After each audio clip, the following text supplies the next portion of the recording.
We never compromise. You get up high quality that's guaranteed fresh and down low prices.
Jess Head, hello.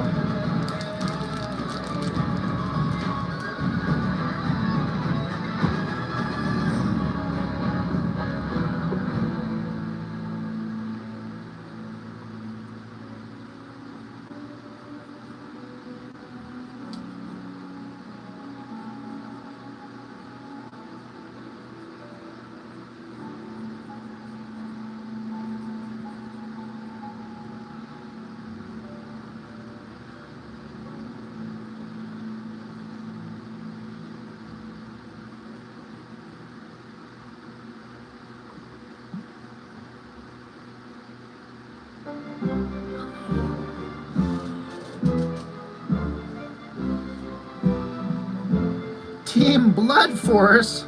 Who could that be? Addie, how are you? Don't cry. Why are you going to cry?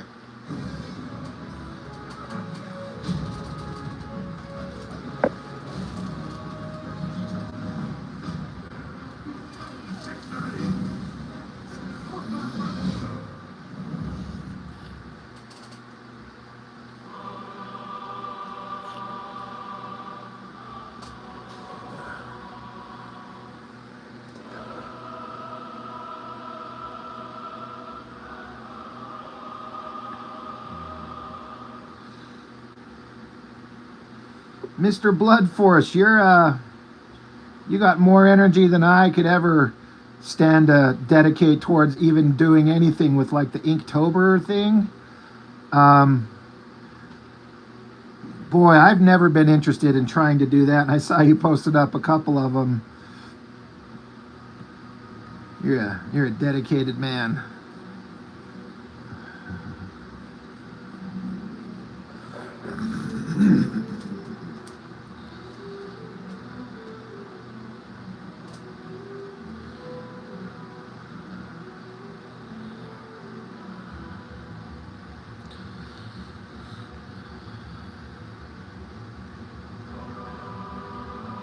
Oh, I see, Addie. I see what you're saying. Hi, son. What's up?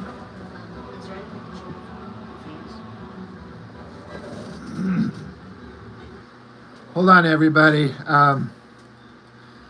My son wants to show this cool thing he got at the circus thing we went to. So go ahead, my son. Show him.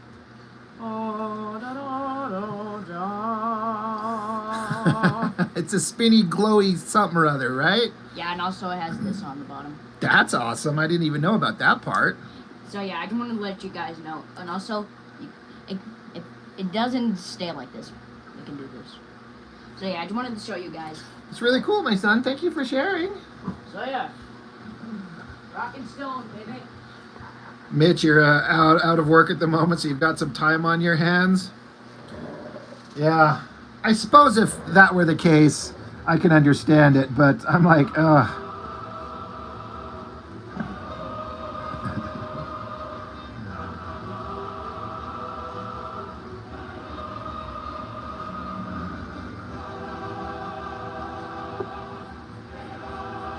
I've been on vacation all week, and I had all kinds of cool ideas of stuff that I would do. I did almost none of it.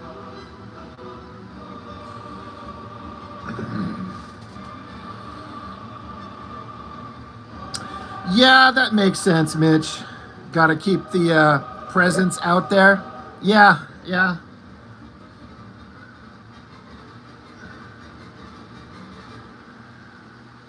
That sounds like a typical vacation. I have all these plans, and I spent about 75% of 9 days off sitting on my couch playing Grand Theft Auto Online, racing, or watching nonsense on YouTube, or sleeping. You know, I had a doctor's appointment. I went shopping. I did some of the shit I had to do.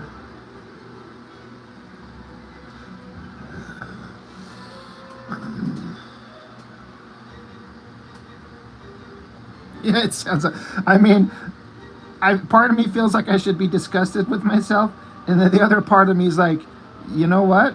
I am just fine with that. I gotta get back to that bullshit grind, you know, Monday, but...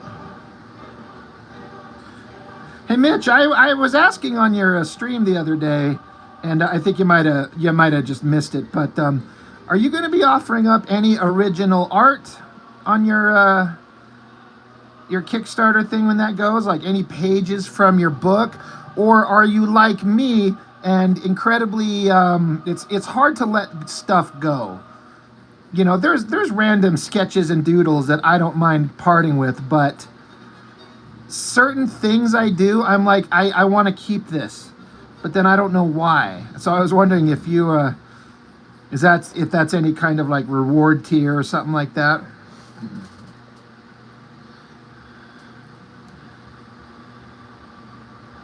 Oh, so you're gonna let it go? That's awesome. I mean, that's commendable.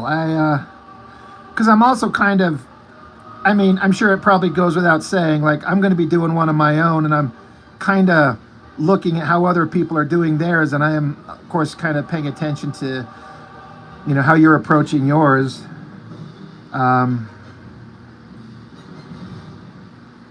Excited for it, man. Looking forward to it.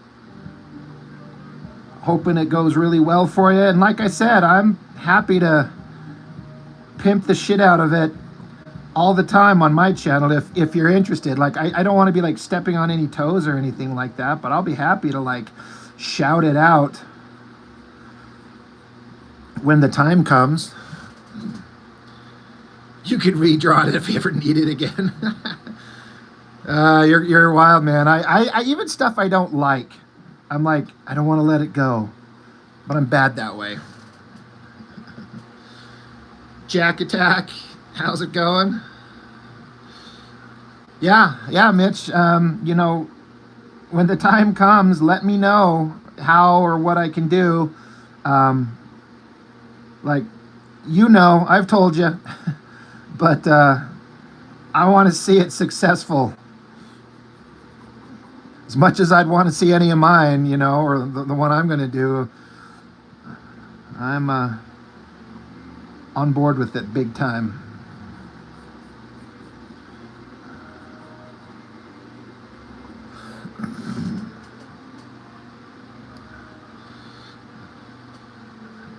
I've thought about offering up pages to my stupid parody book that I'm doing, but of course, all of mine is just pencils because Chuck's inking them. So I don't know if that'll matter to people, but yeah, absolutely. Mitch, you made a believer out of me. Anybody that can make me laugh that much and have that much joy.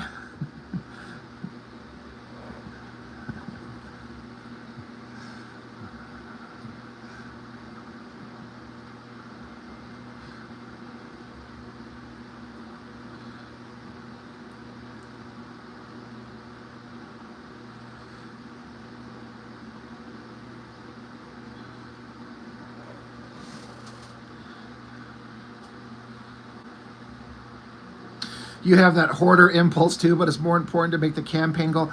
That's fair. That's actually a really great, because I look at it, I'm like, what am I going to ever do with my original art?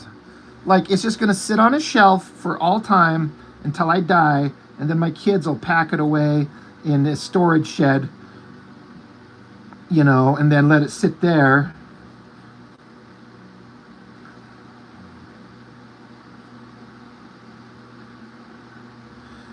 So I should just... Hell, even Eric Larson said the same thing. He used to say that he would never sell Savage Dragon art, but then he totally started selling some of it off. He said it's just getting into big piles and piles. He's like, what am I going to do with this? It's just going to sit here. My kids don't give a shit. I was like, oh. So yeah, Larson even was letting some Savage Dragon art go. I was like, he'll never let that go.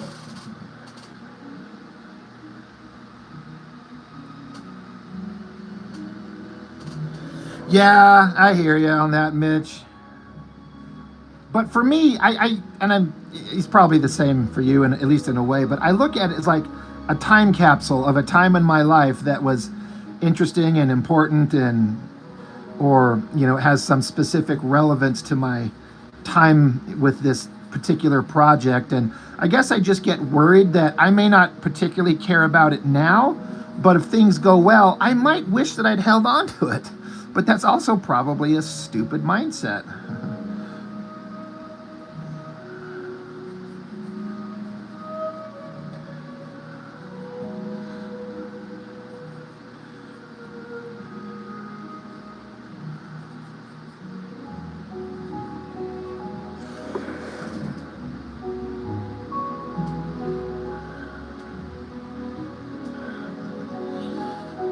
You have live stream recordings for most of that. That's fair.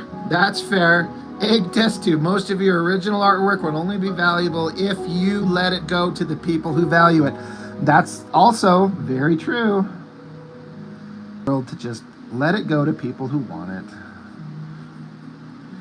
There's a couple things here and there I know I'll hold on to, but most of it I should just let it go, man. Just let it go. If you truly love something, set it free. If it comes back to you, it was meant to be. If you never see it again, it was never meant to be. Something like that.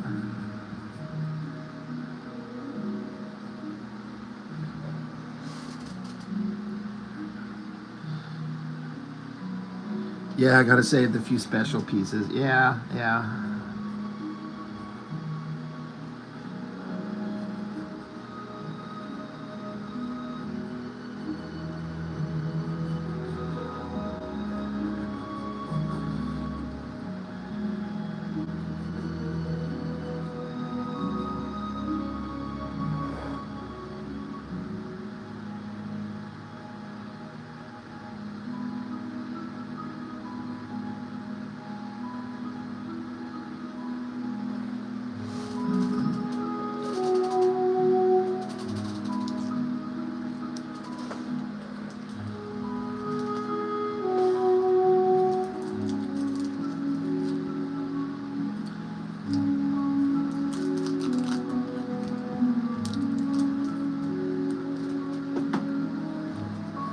Hey, Mitch, are you a fan of Aaron Weisenfeld's art?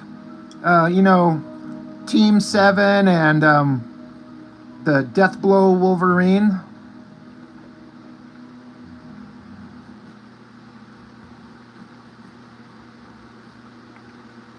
You may be buying your first home or your 10th, looking at investment properties in rentals, or just needing gain access to your current home's equity. Look.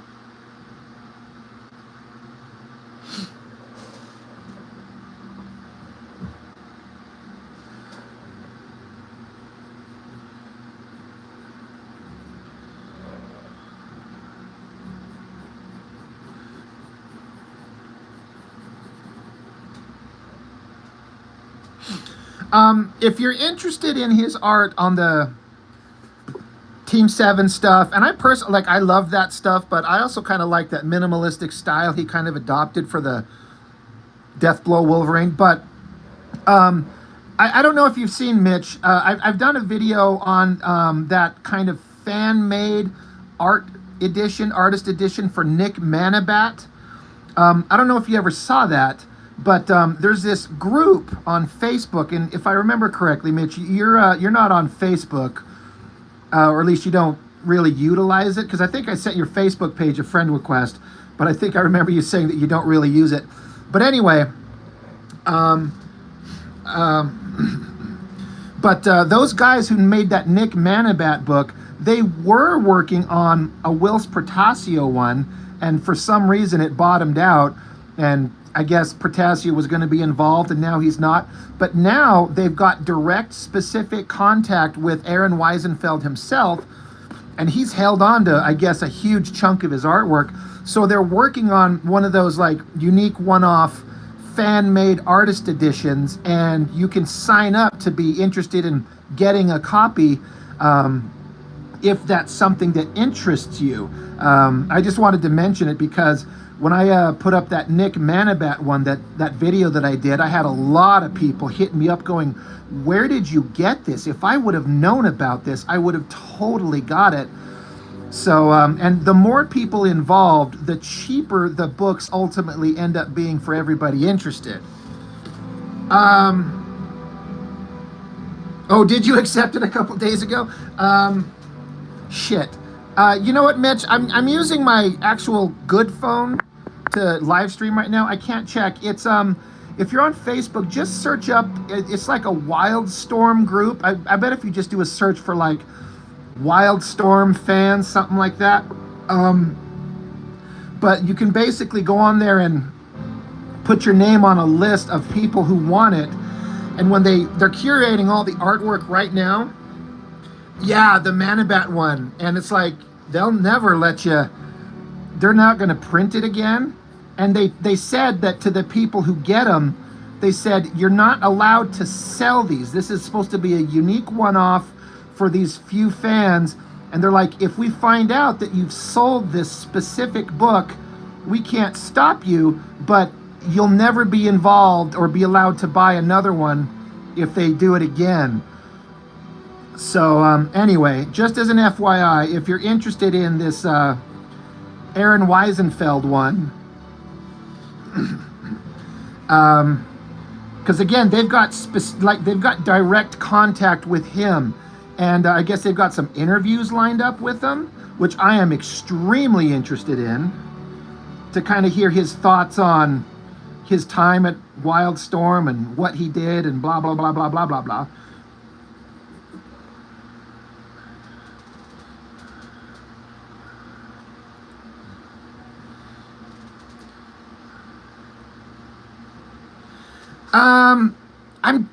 I'm not sure.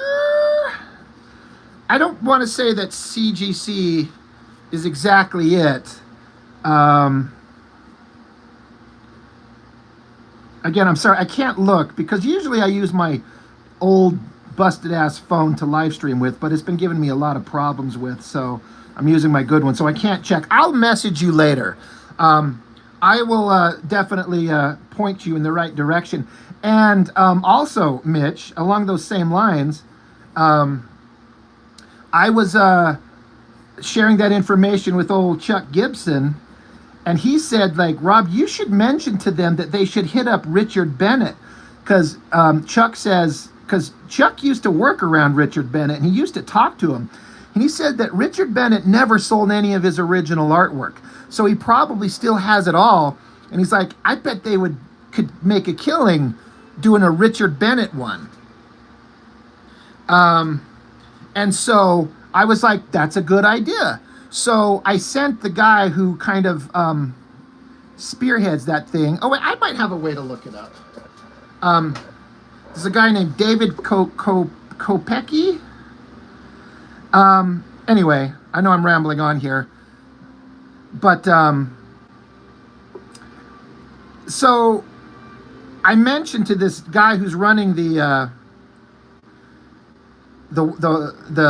Aaron Weisenfeld one, I'm like, hey, have you ever thought about trying to do one with Richard Bennett? And so the guy says that,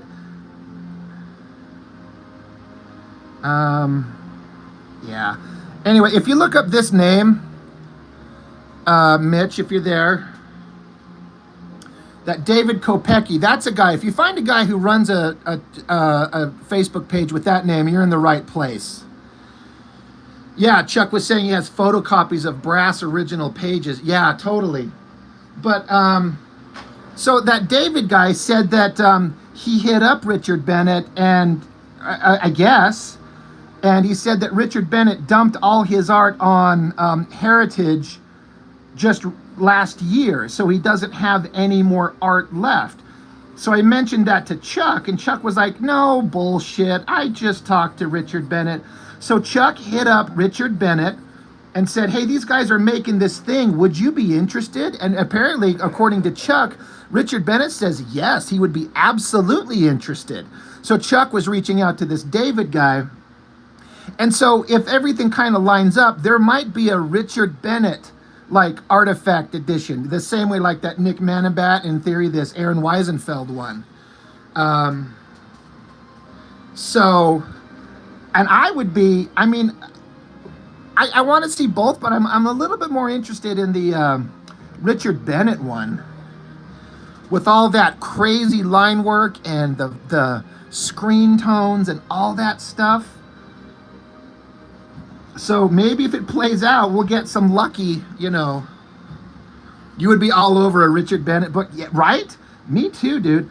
And isn't that what's kind of like awesome? Like, we don't have to wait for like some, you know, IDW to decide to do it. If you could get your hands on enough high resolution, awesome artwork, and you can just communicate with the original artist, they're going to make these, like, they're not for profit. The money is just to print the book, as I understand it. So that's how they kind of get away with it. But the opportunity to get some artist editions that we'd never see otherwise, I'm like, oh my gosh, you know, super all over a Richard Bennett one with all that brass artwork and some of those pinups from that Gen 13 book he did and things like that.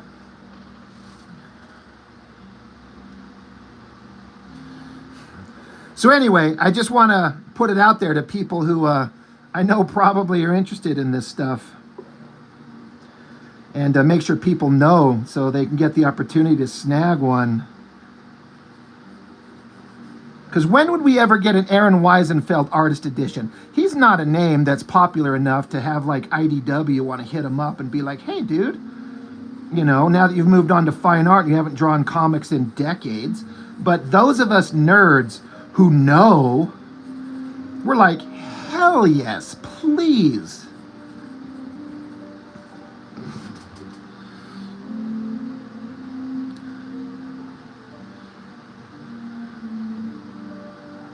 Yeah.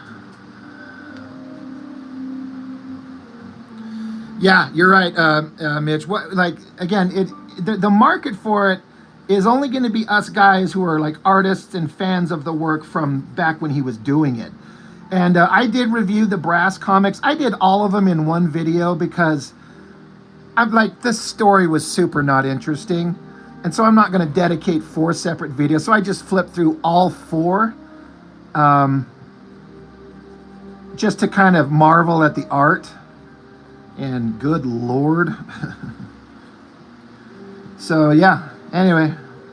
And share the knowledge for anybody you know, Mitch, in your crew, anybody that might be interested. I know I am. I think I paid $80 for that Nick Manabat book, and that wasn't a huge group of people that got it. They didn't print up a whole bunch of them.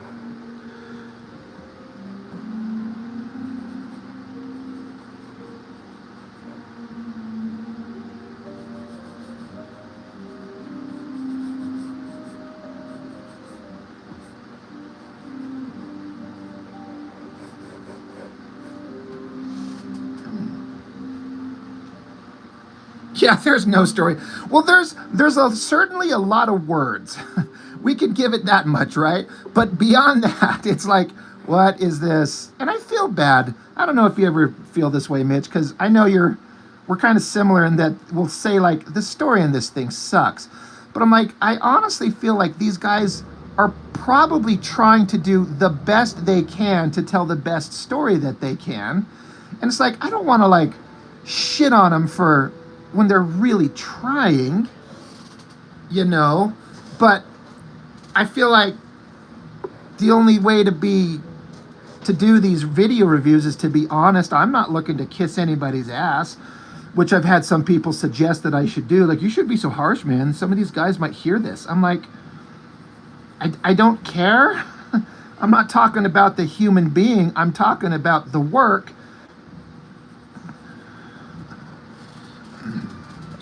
But yeah, Richard Bennett's eye for detail on his stuff was just like, good Lord.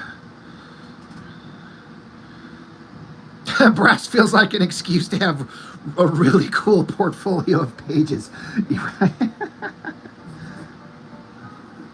But to be able to see some of it at the full 11 by 17 up close, high-res scans, yeah. And I guess it took him several years to draw that book. Speaking of books that took several years to draw, have you got your hands on Skinbreaker yet, Mitch?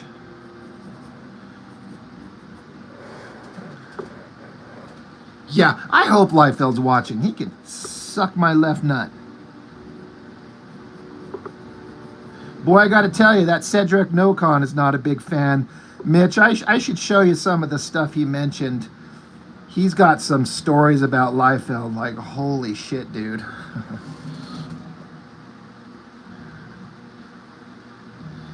We're too far in the red.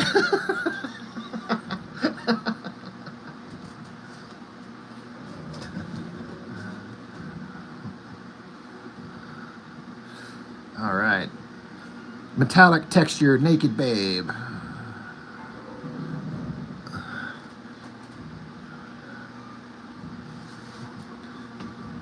Yeah, mine's supposed to be at my local comic shop, and I was going to stop in today, but I just had too many things going on and went to the circus with my kids, and just wasn't really time to stop off, and the comic shop is closed on Sunday, so Monday. But everyone says it's amazing. I've been really liking to, like, figure out how to do this shiny metal texture. I've been trying to make it work, and then I'll just do some ink lines with a ruler to give it kind of a sort of a like zipatone look on some of the shapes on the inside. But drawing this metal texture it's kind of fun if you can kind of crack it. I'm still trying to crack that technology background stuff that you're so good at.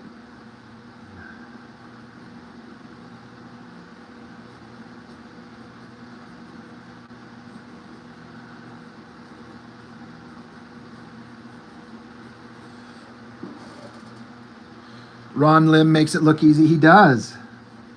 That Silver Surfer 50 is one of my favorite comics ever, and I just loved everything that he did in that. And what a relatively easy book to draw. It's like basically like just a nude male figure with shiny metal textures and space behind him. Obviously, it wasn't all that all the time, but you could burn through a couple of pages pretty quickly drawing just that. And then you get Nova. It's just basically like a nude female figure on fire with space textures in the background.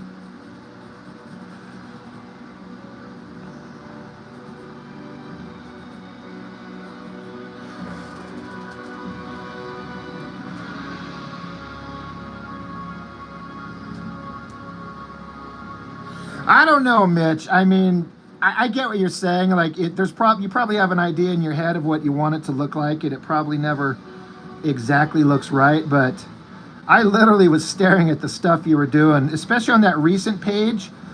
There was that second panel with like the overhead shot looking down at like the vehicle, and it's on like a track railway. I was like, it looks perfect. It looks fantastic.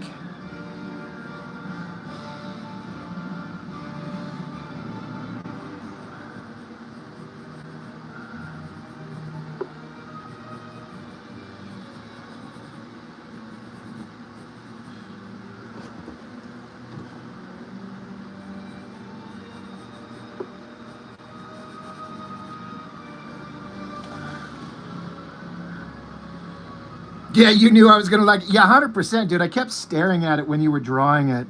You were working on that frustrating panel at the top. You were said you were kind of struggling with, but I'm like, hey, it looks fine to me. But man, that one below, it's got all that like, in a way, it's like nonsensical technical greebling, I think is the word that some people use in technical terms. I heard them talk about that, like Star Wars ships have all this just random gear all over it. They call it greebling, I've heard. I don't know what else to call it, but yeah, I thought it looked great.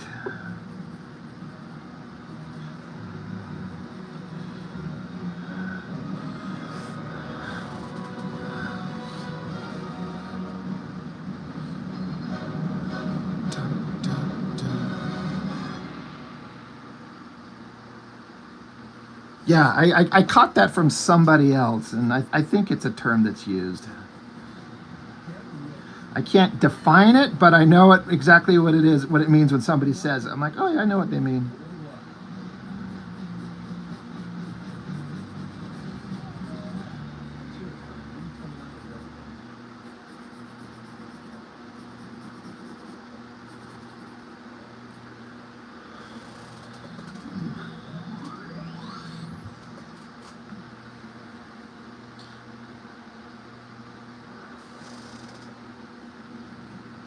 Many of the products we use are connected to A-to-C commercial lines.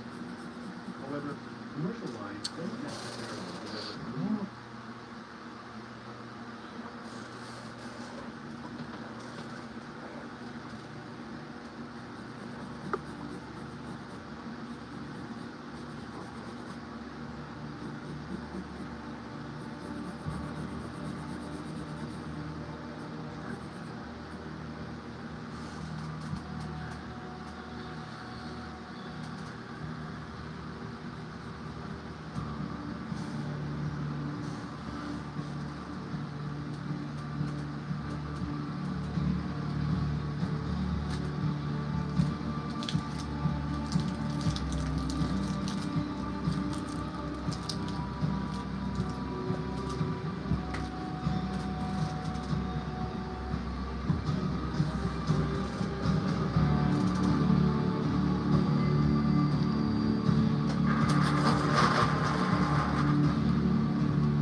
6 marks the blackout spot.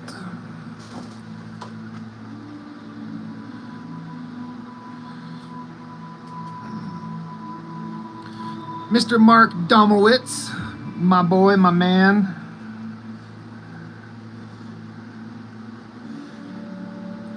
My favorite secret art genius who's too humble to tell me he's some kind of professional guy.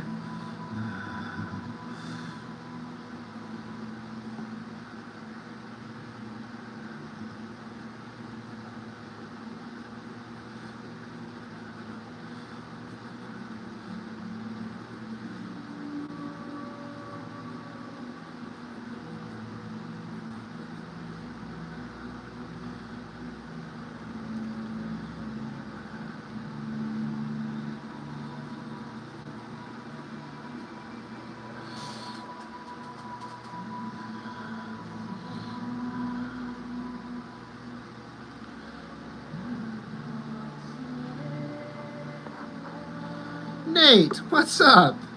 There's a crew. I don't know if I saw the artist you posted in the Discord. There's so much posting going on over there. I kind of get just lost and backed up, and I'm like, oh God, I don't even know where to go to even catch up.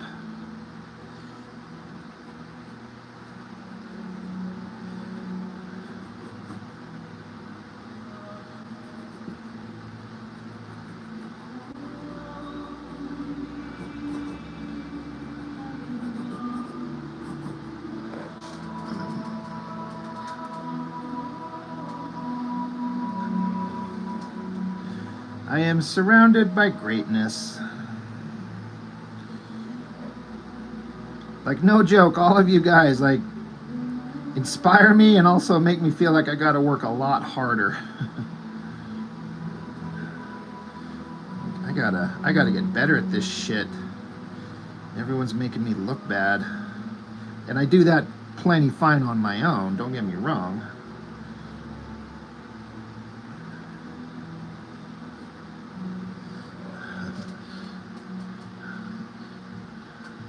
And one lurker, yeah.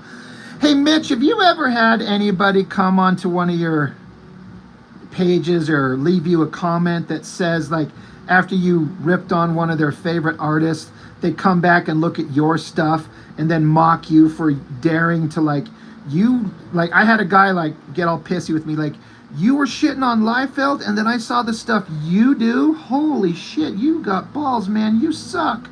I'm like, all right. That's fair. You ever had anybody come at you, like, personally? You feel like that constantly? But I'm, like, wondering if there's, like, anybody ever come at you, like, personally, just to shit on you.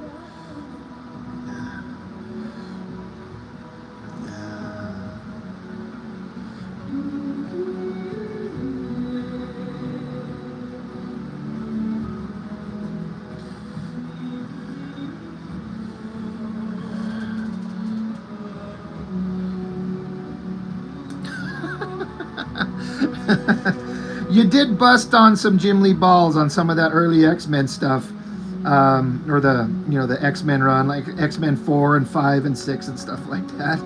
Even I was like, even I liked it a little bit better.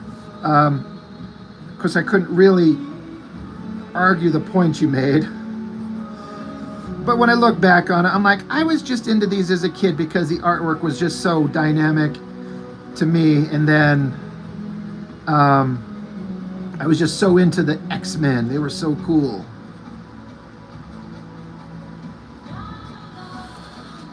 Those X-Men issues are fucking terrible. See?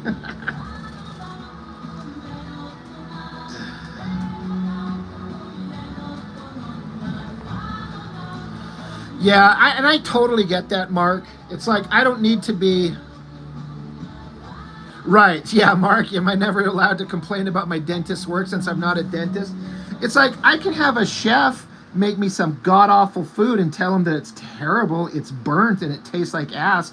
Just because I'm not a chef doesn't mean I can't detect the fact that it kind of feels like they cooked this meal in like a toilet bowl.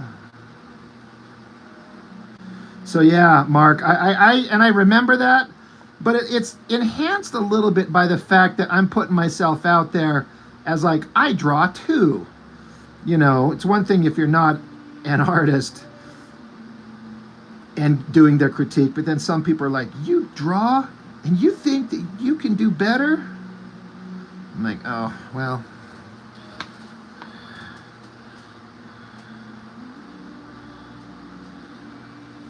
Your bar is Uncanny X-Men 275.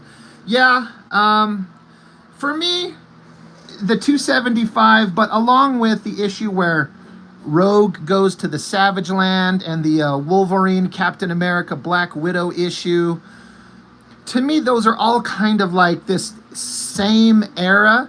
Also, the Extinction Agenda books.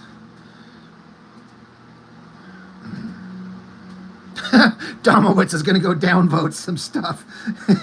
He's like, oh, how dare you.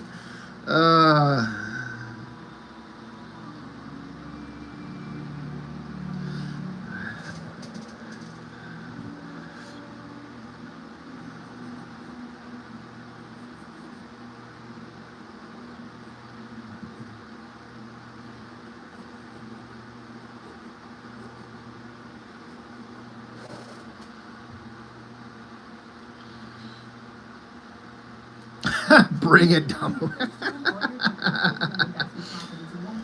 Yeah, Extinction Agenda. It's just so good. Yeah, Mark, 100%. There's just something that was rocking. And when I go back and I look at them, and they're overwritten to within an inch of their lives, sure.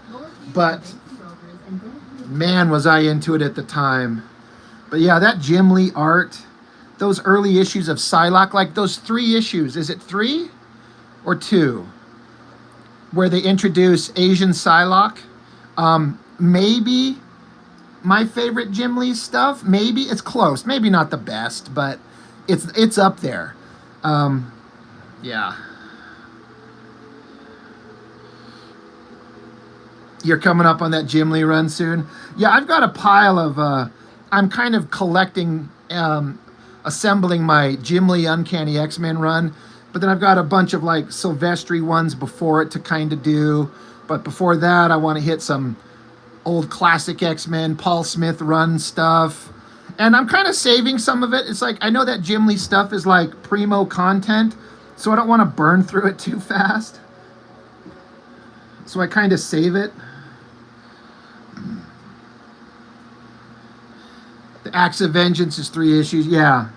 I love that stuff. The way he drew Psylocke was like, she'd never been hotter. And when she was introduced as that Asian assassin, and just the whole idea of Wolverine kind of recovering from almost being beaten to death with new Asian assassin Psylocke, and then Jubilee just running around starting some shit. I loved that stuff. It was such a fun idea.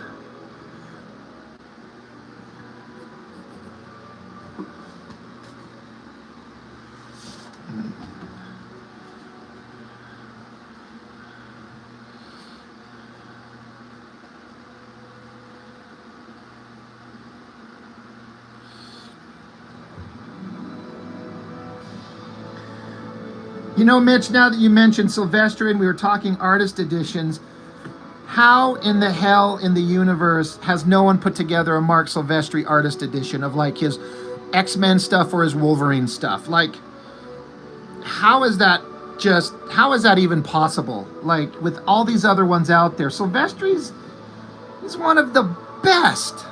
Yeah, Mark, you met Silvestri the other day. I saw those pictures, man. I am jealous. There's a few guys I would just die to meet, and Silvestri's one of them.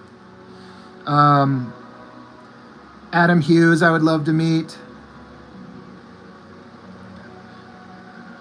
Yeah, there's no Silvestri. Like, there's a fucking Rob Liefeld Youngblood one coming out that's been pushed back like a year at this point, by the way.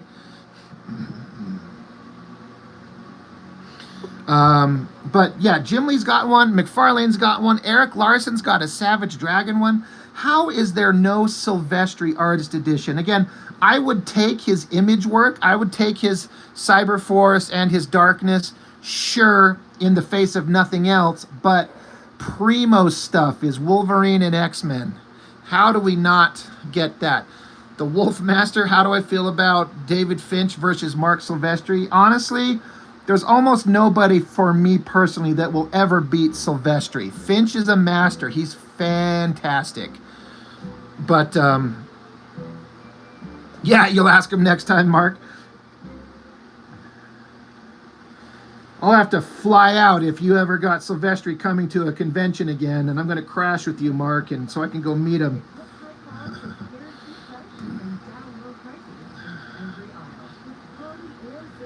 But yeah, I like Finch a lot. He's obviously a fantastic artist. And what I like about Finch is he always seems to be like a super nice guy. Like he's always kind of kind and respectful, and people just seem to dig him.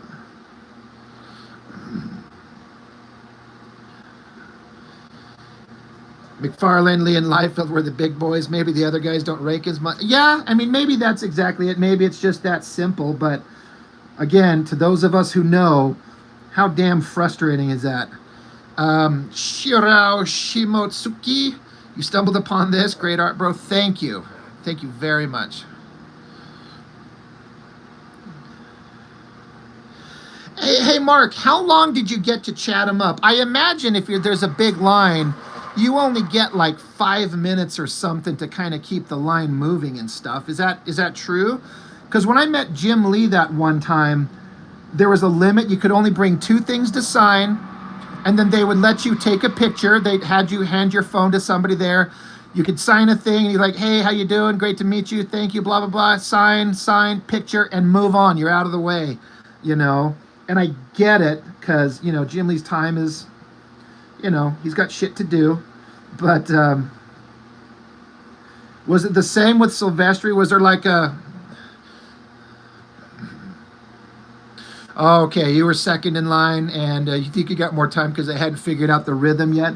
That makes sense.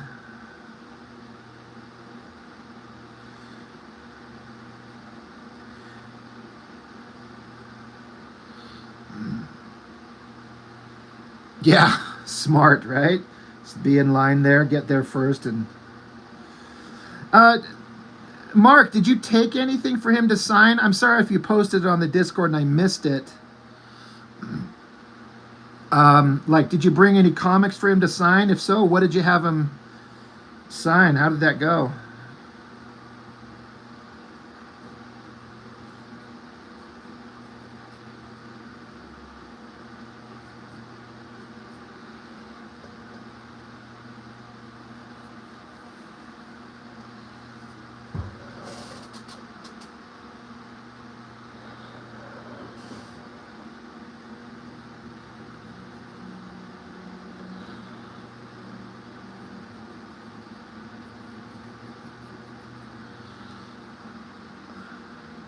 Oh, it was an accident, so you didn't have anything? All right.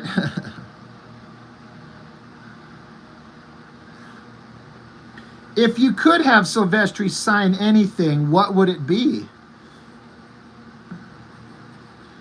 Do you bring a copy of Cyberforce #1 or Darkness, or how about Wolverine 50 with the claw cuts on the cover, or something ridiculous like that?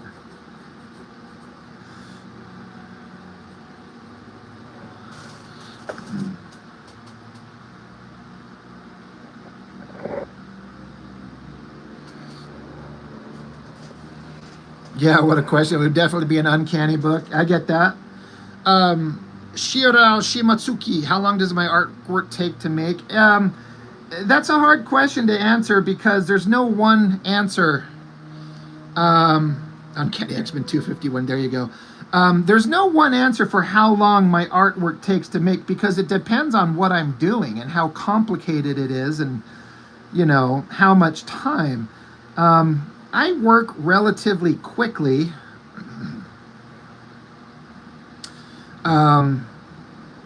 Still addressing Shirao Shimotsuki. Yeah, I can't tell you how long it takes to make art because it just depends on what it is, how motivated I am, how complicated it is. But I tend to work relatively quickly, so I tend to.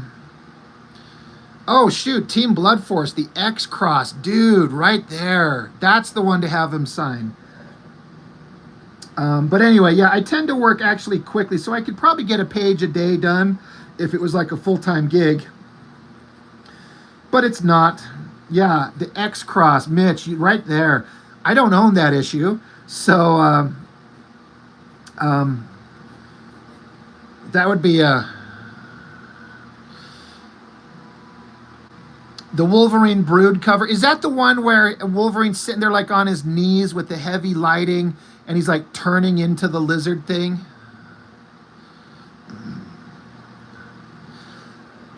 Out of everything that I own that he's done, I'd probably bring one of my Wolverine comics. Yeah, okay, Mark, that's the one. Yeah. I've got some Wolverine issues, but honestly, I'd probably bring Cyberforce just because it's not my favorite thing of his, but it's, for me, it's one of those like precious childhood memories that meant a lot to me at the time, even if the work is kind of like mid-range at best in terms of story and rereadability. But I would probably, yeah, I would probably bring Cyberforce and then one of the issues of Wolverine that I have.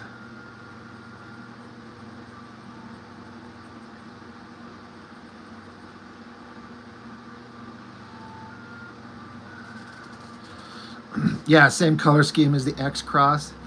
You know, that X-Cross image is like pivotal to me because that image is what made my older brother and I as kids stop and look at it and go, we weren't reading that X-Men book. That was like our first Uncanny X-Men issue.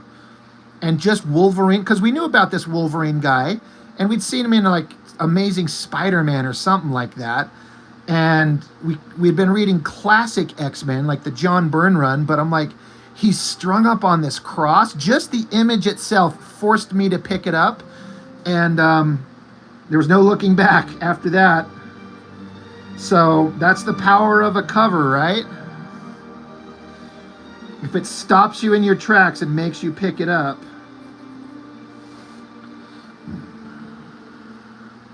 Yeah, mark of a great cover. It could make you go, holy shit. Yeah. Yep. I thought it was kind of interesting how they threw it into the Deadpool Wolverine movie. It was kind of an okay representation of it, but I was like, oh, I'm glad that everyone else recognizes how awesome that is.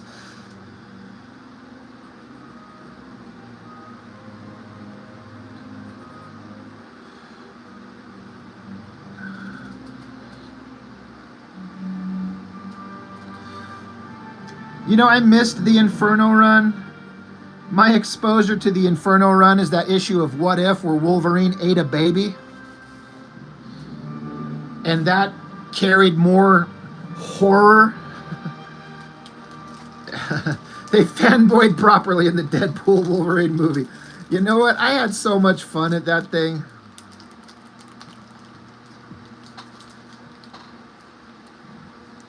He called out Claremont as a perv.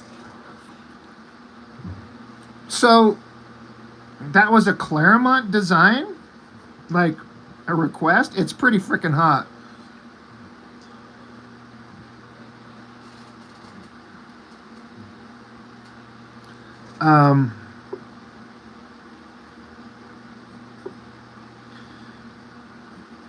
I would kind of list Claremont as trending into perv territory because he had people kissing all the goddamn time and it got so stupid. Like, even as a kid, I was like, Rogue keeps running up and kissing people to take their powers. She doesn't have to kiss him. All she has to do is touch him, their bare skin with their finger. Why is he always having Rogue making out with guys? Especially when it doesn't work and then they're like, oh, hey, I like that, and then it gets a little rapey. It's like, stop it. This is stupid.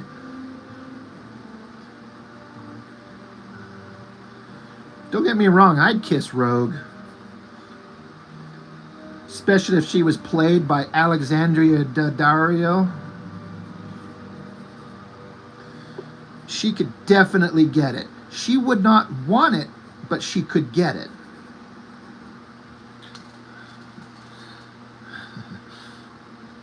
Bondage costumes are a regular thing too.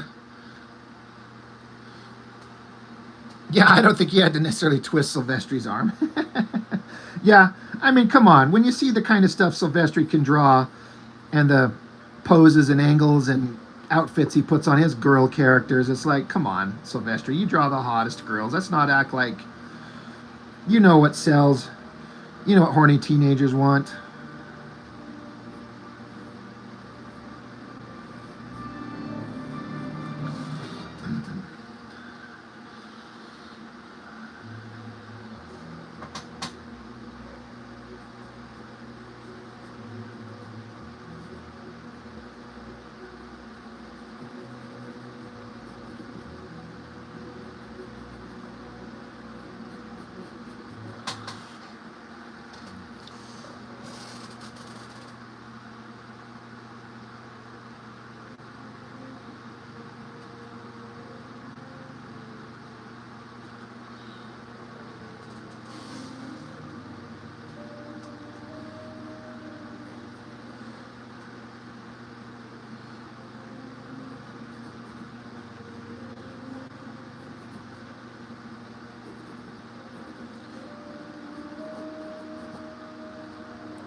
Hey, Mark, while you're in the chat, I figure I should mention to you, I was mentioning to Mitch, are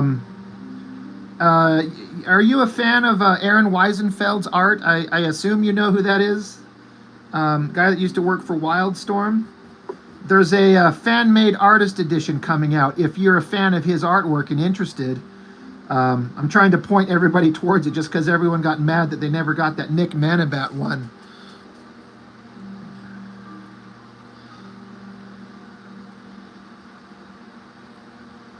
Oh yeah, get some stuff signed by Tex? Hell yeah.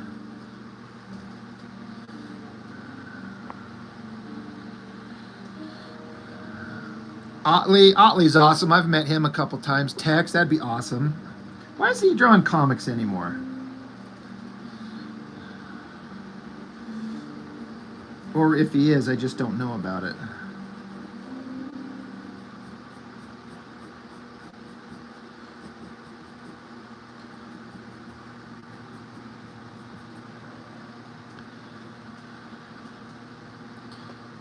Yeah, Mark, Aaron Weisenfeld it is. He drew a book that was really popular back in the day, Team 7, hyper detailed, crazy, like blew all our minds.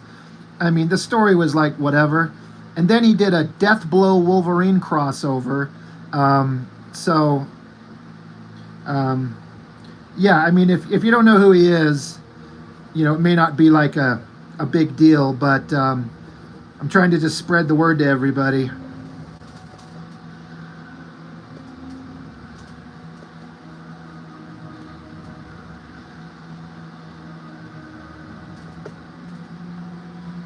How about a Tex Artist Edition? How about that?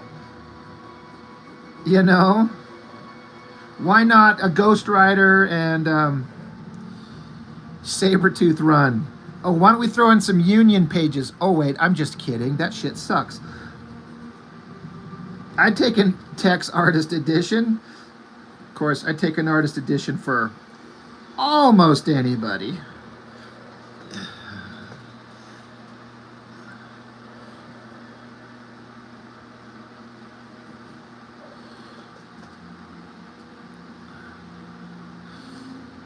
Monolith pages in there.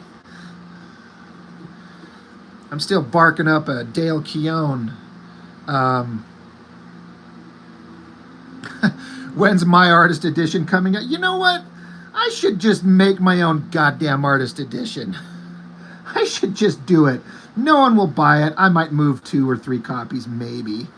My mommy and my daddy might buy one, but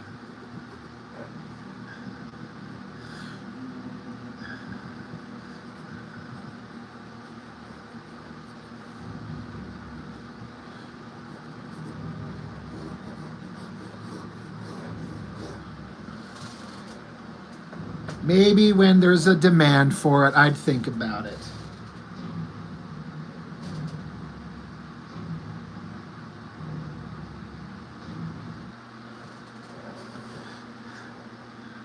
The closest I think I'd ever do is I printed up a sketchbook one time of like hot naked girls. I've sold like 2 of them. I still have a whole pile of those. But of course, I'm not ever like promoting them.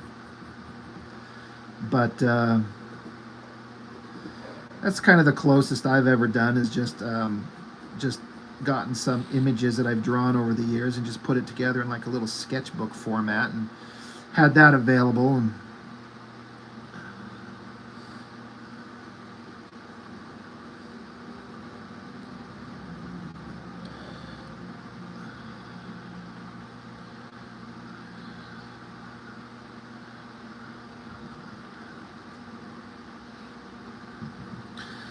oh yeah. Sorry, Todd. I keep forgetting that's your screen name. I'm not used to it yet. It is on my absolute to-do list. I've got to get a couple things together online.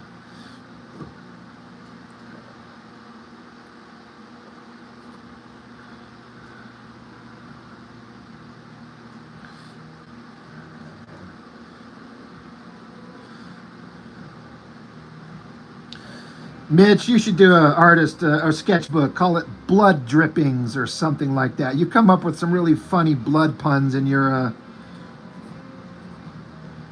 book.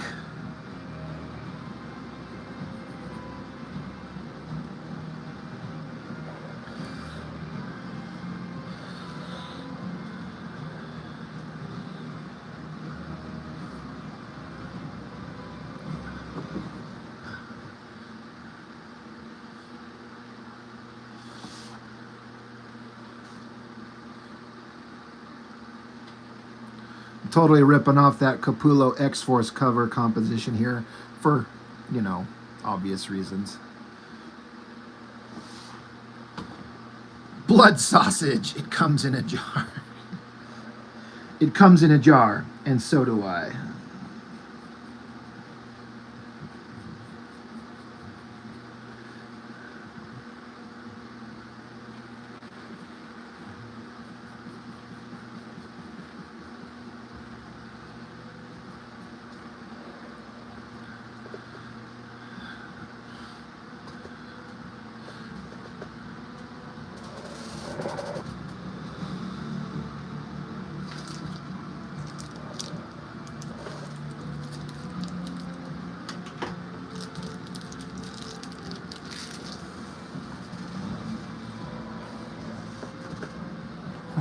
In case any of you are wondering, old Mr. Mr. Todd Ferguson, did a really awesome Transformers fan comic that he sent me, and I read it 2 days ago. Like, I gave it a proper read, and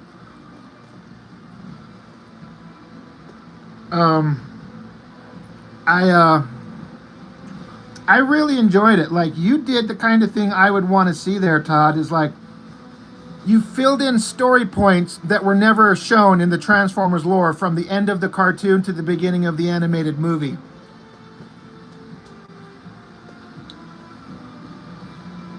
Oh, Todd, this is the main characters from my Dick in a Jar book. This is the ninja guy who got his dick cut off, Deadeye.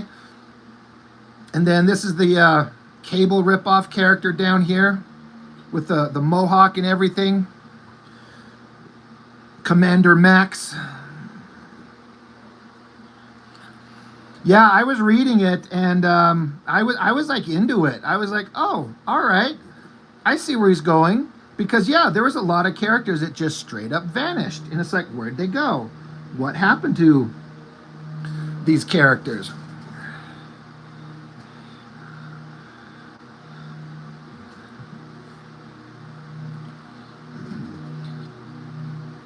Yeah, Mitch, I love that you called. What, you had two names for it, right? You had the Bloodbird and the Blood Vessel, and I think they both sound awesome. I think I told you that the Bloodbird sounds cooler, and the Blood Vessel sounds funnier, which goes along because your book is both funny and cool. So I don't know if I could choose which one I like best. But I mean, yeah, Bloodbird sounds awesome. Like, that's fucking cool. You know, it's like the Blackbird and the Quinjet and Rob Liefeld's Douchemobile. Yeah, but I couldn't decide, Mitch. If I were you, Bloodbird sounds awesome, but the Blood Vessel is like, it's so perfect. The blood puns you come up with, dude. I can't even remember them all, but I just remember reading it and going, what a perfect, like, you know, name for a thing. What's up, Montoya? Todd, yeah, there's images of them on my Instagram. The ninja guy's basically just a black outfit, just like a black ninja outfit with the eyes open, you know, like a ninja mask. It's really a lazy design. But the Cable ripoff guy, he's on my page. The chat is great for helping with the puns. I have to agree on that. I've had several suggestions from things in the chat. Mark has specifically helped me with a couple of things where I'm like, that's brilliant. That's perfect. Montoya came up with, let's do some blood work. Oh my God. I remember that one. Absolutely perfect. You're like, I'm going to take that. I'm going to make $1 million off you guys. At least that's what I tell people. I know it's not going to happen, but...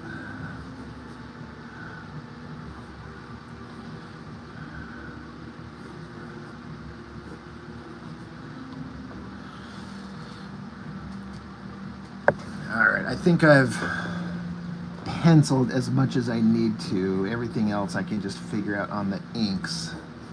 So we're going to remove the light box portion and see what horrors I have wrought.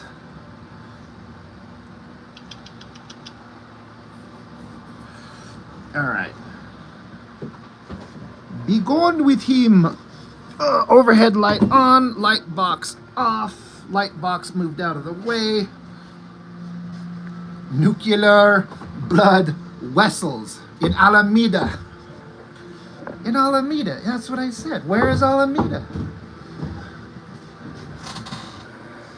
Hello.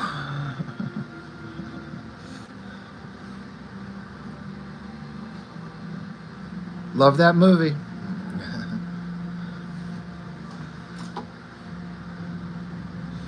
Oh yeah, I didn't draw the guy's hands.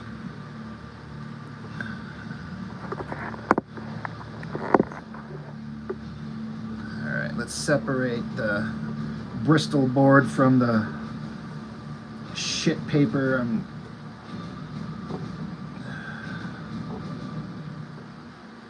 God damn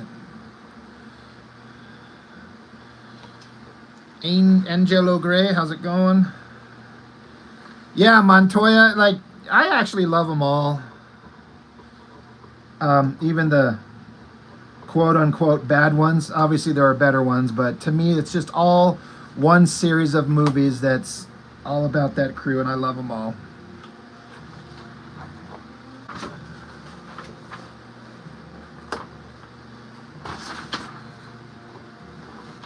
Yeah, and like 2, 3, and 4 are essentially just one movie. So, Yep. There's the original sketch, and then not exactly finished pencils, but close enough.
Paper.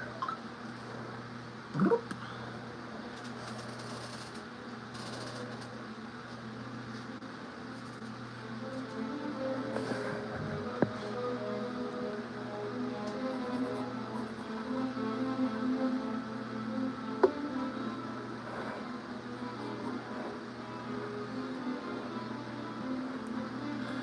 I don't know if compositionally it was a good idea to cut her pinky finger claw thing across her face, but it's what I'm doing, so.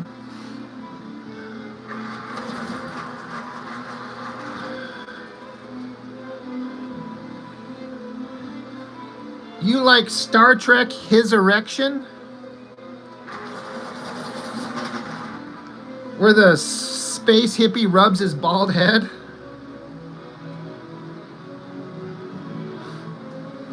See, Todd, I knew you would.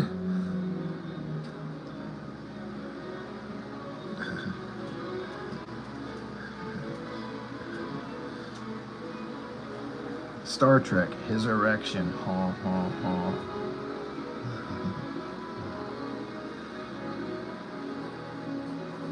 All the Next Generation movies were really fucking garbage in terms of story and the quality of storytelling they used to tell in the TV show.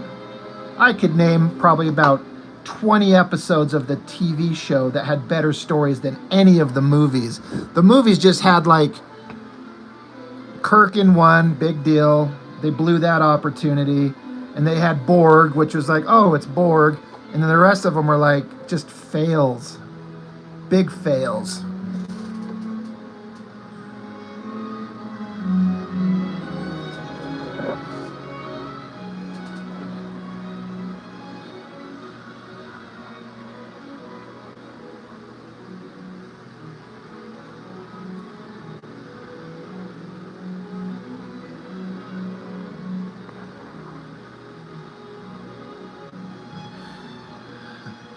The series covers a lot of bases. Hard sci-fi and film nerds love the first one. Yep.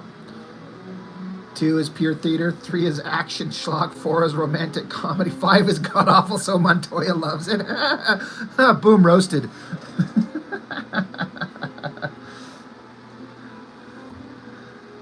You know what? I like 5. I honestly, okay. Here's where like some people are gonna have a hard time believing me, but I don't think Shatner was a bad director. He had a story that was wildly ambitious, and he did not have the budget to bring it to life. And like, why in the hell did the movie studio give him a bullshit tiny budget after they'd just come off the biggest, most successful Star Trek financially just the movie before?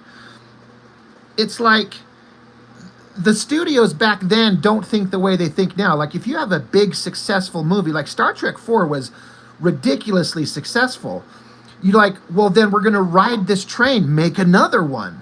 and give them a bigger budget. But they literally did the exact opposite. And I think the idea of the Star Trek crew finding God is actually a profoundly interesting idea to explore, but they just didn't have what they needed to do it right. And the special effects were fucking awful. And it wasn't even ILM. So I think the idea is good. And I think the character moments of the crew, especially when they're out camping, I love seeing these like human moments. Like the characters seemed like the characters. It didn't feel like suddenly they were different people. It's just kind of wrapped up in a movie that reached high and couldn't possibly have reached its goal. So I kind of respect 5 for that. I'll watch it,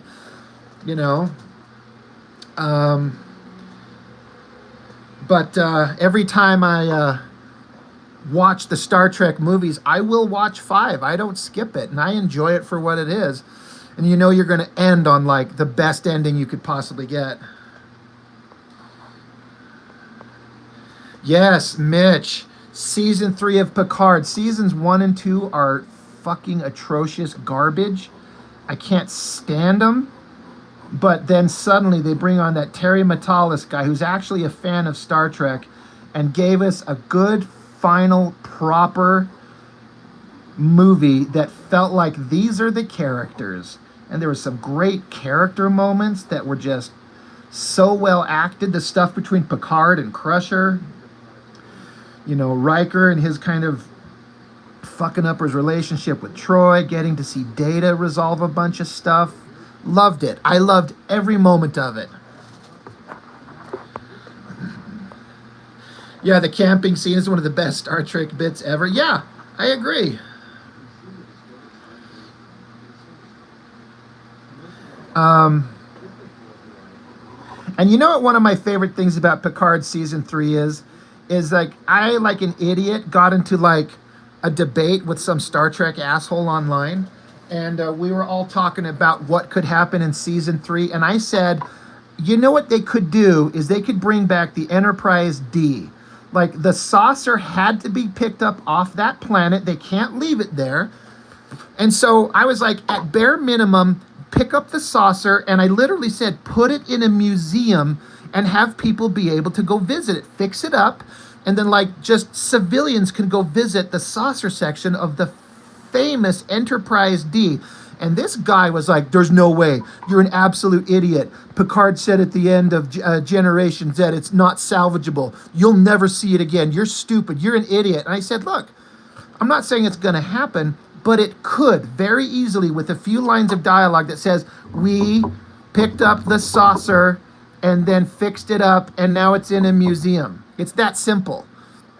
And this raging asshole just kept calling me all like these really bad names, like I'm a fucking idiot. And then, oh, guess what? They even took it one better. They fixed it and flew it into space and shot up some Borg. I'm like, fuck yes.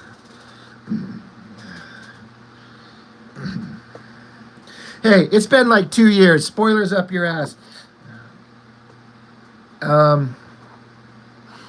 Ain't no nerd like a Star Trek nerd. Dude, for real. My brother one time said this amazing phrase that stuck with me. He was like, Rob, I hate fans of things I like. I was like, oh. He's like, they're always a bunch of assholes. And I was like, oh my God, you're so right. Fans of things I like Star Trek, they're a bunch of dickheads. But, and then what I like is like the creator, the showrunner of Picard Season 3, Terry Matalas, they took the Enterprise D and put it back at the Fleet Museum, and he's like, we thought of it as like, this is a precious relic, and we put it back together, we restored it, and we put it back on the shelf so everyone could look at it for all time, like a toy, like a old toy that's, that's worth something. He's like, that's how we thought of the Enterprise D. We put it back on the shelf, fixed it up, and it's preserved forever.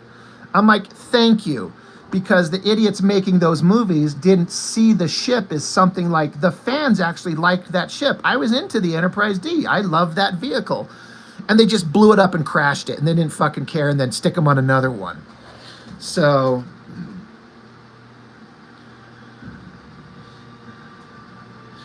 Yeah, Montoya Star Wars fans are the same. Everyone's the same. Everyone sucks.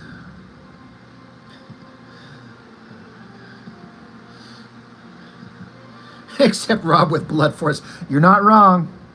You're not wrong. But yeah, I enjoyed season 3 of Picard so much.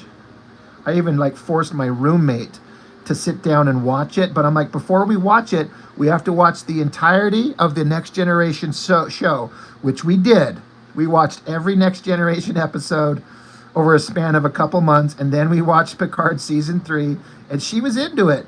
She didn't get a lot of it because she didn't grow up with it. Like, I watched it every night on reruns growing up, like just on repeat every night.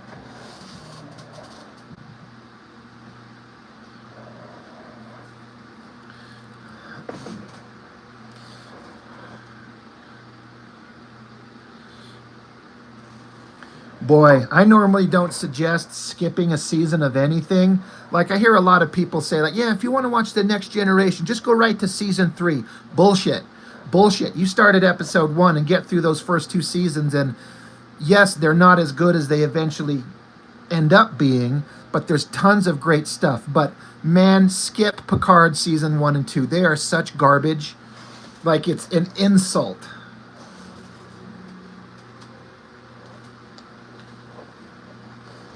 There's only one major story point you need to know from the Picard series, seasons 1 and 2, which I will not utter here, you know, spoilers, but there's only one thing you need to know, and then you just don't even need to acknowledge the rest of the season, seasons 2 or 3. Just pretend they don't even exist.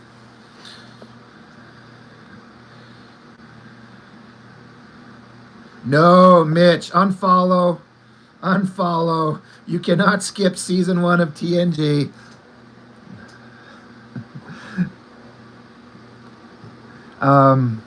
Measure of a Man. Is that season 1 or 2? I want to say that's 1.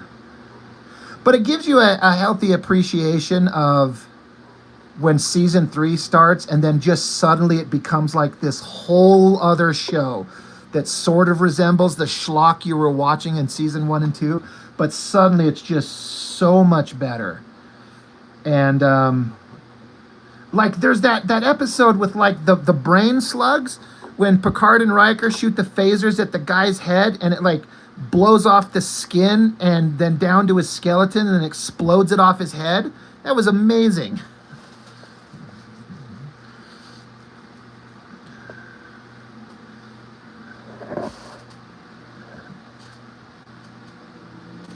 Yeah, I watched them all. But I'm also a hypocrite because I love Deep Space Nine. That's my favorite Star Trek show, arguably. It did everything I wanted Star Trek to do, but holy Jesus Lord, are season 1 and 2 hard to get through. Like, it was such an interesting kind of show where it started out, I thought the pilot was good, but then the show went for 2 seasons, and I'm like, this shit sucks. I don't like any of these characters. I don't care about any of these stories. And then the last episode of season 2 of Deep Space Nine suddenly changed everything. And then from then on, it slowly worked its way to, in my opinion, the best Star Trek series ever done. That's me personally.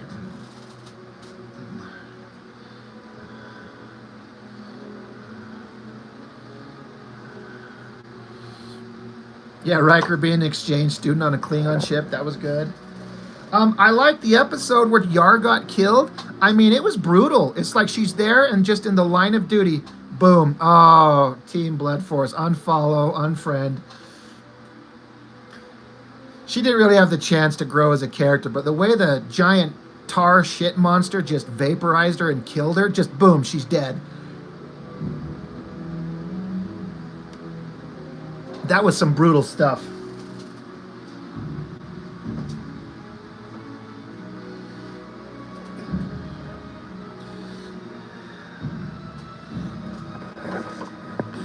You know what Tasha deserved was some more Data deep dicking. He's like, I am fully functional, programmed in a wide variety of techniques. Multiple techniques, a wide variety of pleasuring.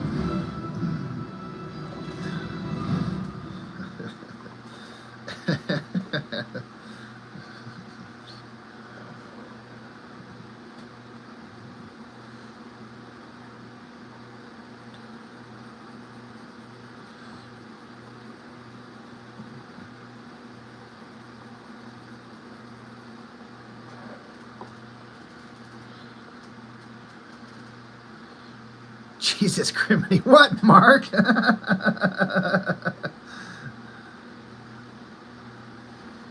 Think Data's robotic dick vibrates, is detachable or something.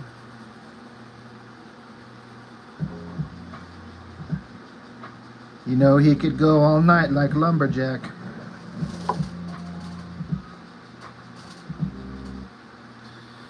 Hey, Mitch, another thing, I'm all about sharing shit that I've found online that I find interesting, especially for people.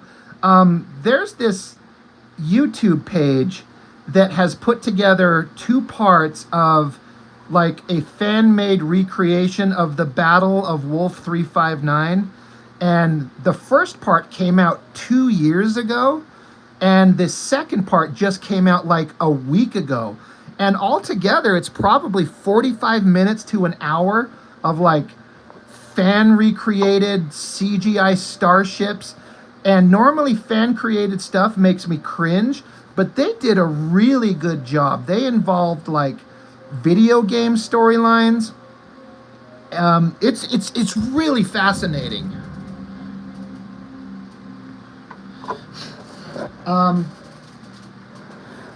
Let me show you, if you care, the trailer.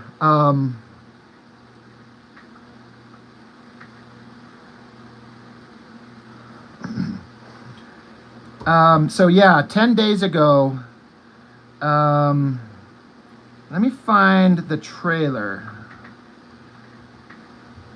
Just so you can kind of see. Here we go. And this is for the part 2.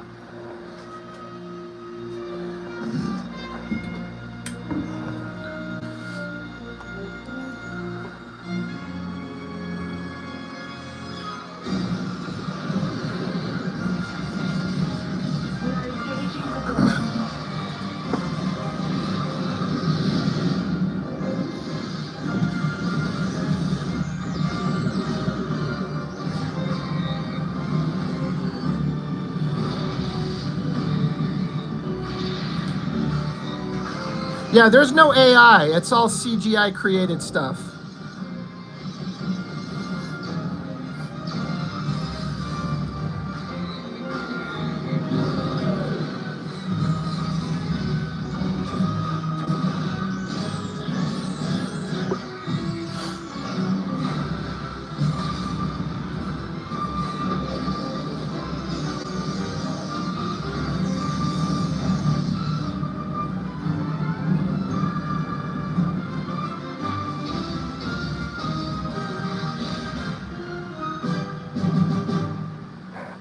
Yeah, and it looks like nothing but a shooting fest, which the battle should have been, but they actually break the battle up into 2 parts and have pauses, and they even show like the guy from Picard season 3, the captain, the new guy. What the hell was his name? You know, they involve him. It's really, really well done. The YouTube page is JTVFX. For anybody that's a fan of Star Trek and want to see like a elongated, drawn out, like what the battle probably looked like, they probably went a little bit. I could make the argument that they took it a little too far, like they could have scaled it back maybe a tiny bit, but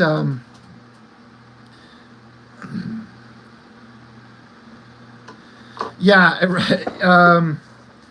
Todd, you don't know why they went with the still images of the people? Well, because I think it is because they didn't have anything else to use. And they didn't want to do AI. And by God, I do not want to see like fans in their own like homemade costumes sitting on their own homemade bridge. It looks terrible. So that is the element that stands out, where it's just a still image and they're just kind of sitting there. It does stand out, but they were trying to have it not just be spaceship scenes and voices. And they do intercut scenes from the actual best of both worlds, you know, what was going on the Enterprise. Highly recommend it. Like, it's not perfect, but for fan made, it's as perfect as you could get, I think.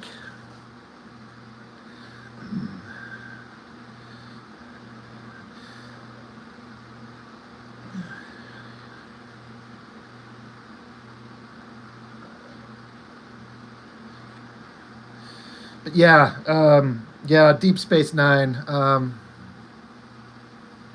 I love Cisco. I love all the characters.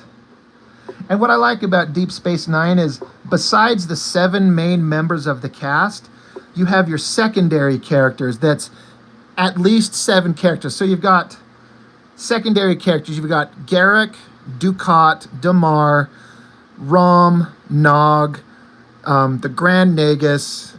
I know I'm missing some others. The Vorta, the bad guys, the Changeling.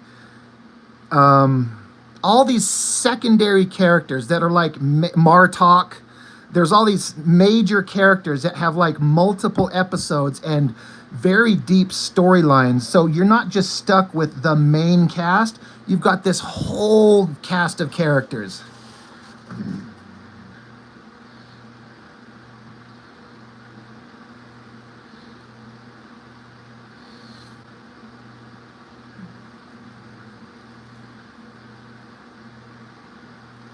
Oh yeah, the redhead, Nana Visitor, who played Kira. Yeah, she was on an episode of Battlestar Galactica. I didn't even recognize it as her when I saw the episode the first time. It wasn't until I was like watching the credits. I was like, oh shit, I know that name. Who the hell was she? I'm like, oh yeah, that was her in the sick bay. Oh my god. Yeah. Lots of great secondary characters on Deep Space Nine, and you know, they have some harsh storylines with some really brutal kind of stories they have to follow through on.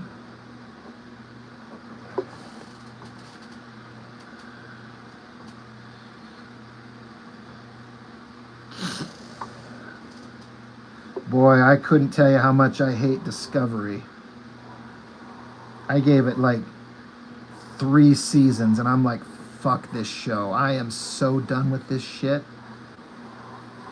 And then I gave Strange New Worlds 1 season. I was done.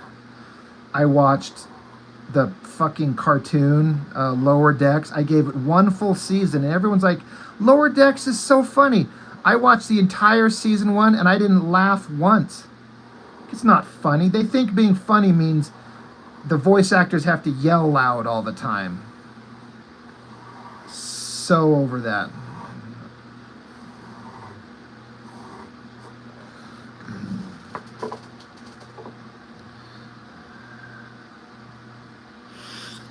Voyager was okay, very, very hit or miss. When they were on, they really hit, but I really felt like with Voyager, they didn't know what to do with themselves. And they tried everything. And for me, Enterprise, I wanted to love it. I really, really did. But at basically the same time that Enterprise was on, Battlestar Galactica was on. And I'm like, there's no competing.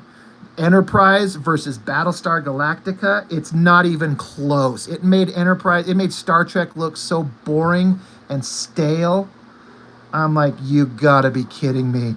And I didn't want to like Battlestar Galactica. I'm like, fuck that, I'm a Star Trek guy.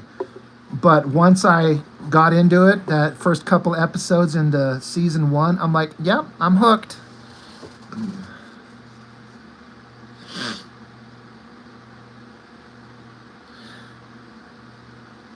Todd, that Kirk resurrection bit, that little 10-minute, it was beautiful.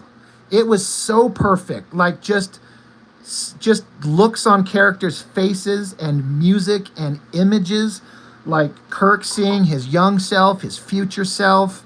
I thought it was so good, and Shatner like did the body work for it. Like as I understand it, he was there, part of it.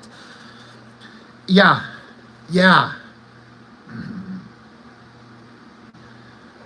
I was like, nothing, it's like, that's probably the last time we'll ever get to see new Kirk content with Shatner. And, you know, there's a lot of digital, like 100% digital de-aging, but it just worked when it was done with such care. And the approval of the actor himself and he's actually playing the role, do it, you know?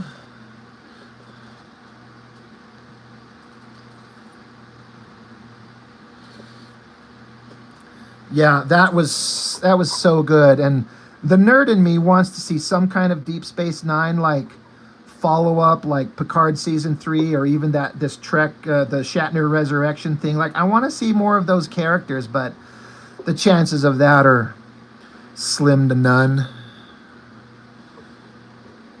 Especially since Avery Brooks doesn't seem to be interested in being in the public eye at all anymore, let alone, you know, anything to do with Cisco. But, you know, sometimes we get lucky and we get to see the cool thing that we've always wanted and it actually happens.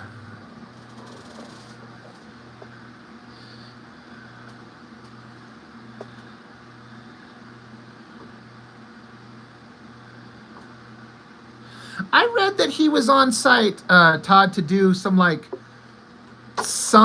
character acting, some measure of acting. And, I mean, I'm not saying that that's a fact. I know that I read that or saw that somewhere. So if that's true that he wasn't, but they couldn't have done, I mean, you say that, how could they not do de-aging? Like, you can't have Shatner look that perfect with makeup, right?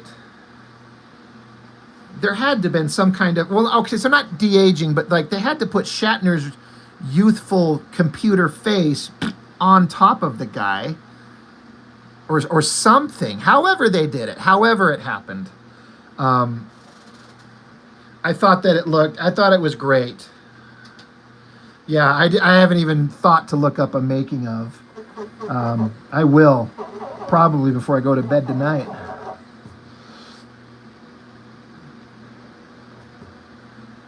I do wish, though, that they could have used some music that had the Star Trek themes in it, but I get for probably copyright purposes they couldn't. The music in it was great, but I just wanted some musical cues that I recognized as the Star Trek thing.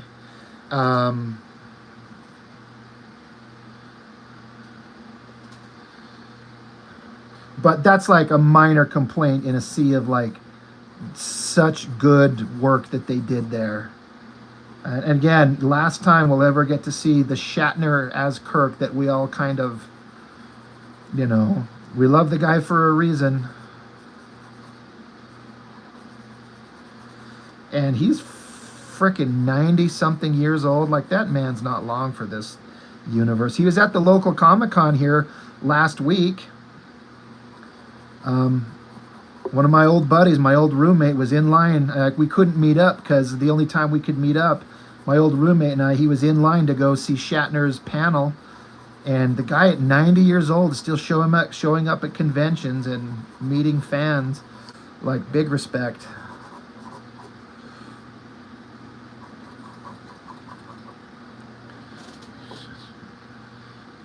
I hope he lives forever.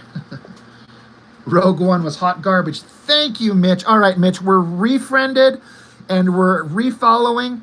Everyone thinks that Rogue One is the greatest Star Wars thing ever. And it's bullshit. Here's my argument. If you remove everything Star Wars in like visual reference and sound effect, what do you have? It's just a space war movie. And it's fine. The effects are good. The action's fine. But I came out of Rogue One going, I couldn't name to you not one of those characters. Not one. And the only one that I remember that was enjoyable was the robot, K2SO, right? And that was Alan Tudyk, right?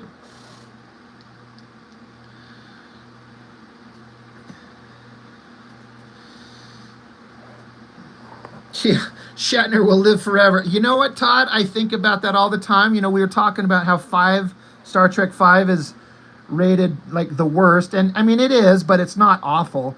But that line where Shatner says, I've always known I'll die alone. And he did as a character in Generations. It was like a terrible way to have him go out. But But yeah, Shatner. I mean, if he outlives his entire crew, who's left? Chekhov and Sulu, the actors. Everyone else is good. Scotty, Spock, Uhura. Right? Uhura died. McCoy forever ago. Can you imagine if Shatner's the last one alive?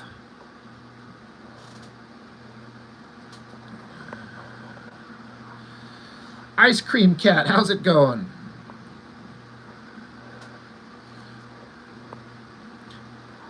Yeah, I am not a fan of Rogue One, though.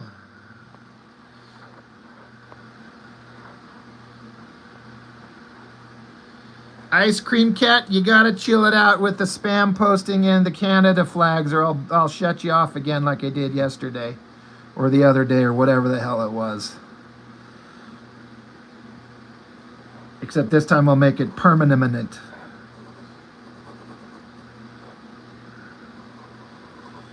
Yeah, I do not get the love for Rogue One. Like it's okay. It's not a mess. It's not a disaster, but Jesus Lord. Mitch, I do not endorse this Canadian. No, you guys got to apologize for Bryan Adams.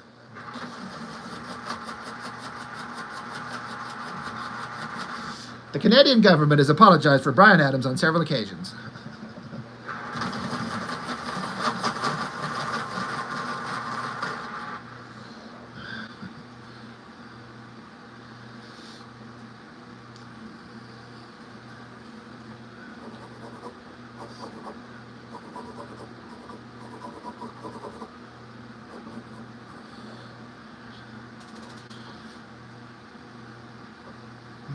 You know what, Todd? I'm also, and I know I'm just being like a negative Nelly, but I thought that Vader hallway scene was fucking stupid. I was like laughing at how stupid it was.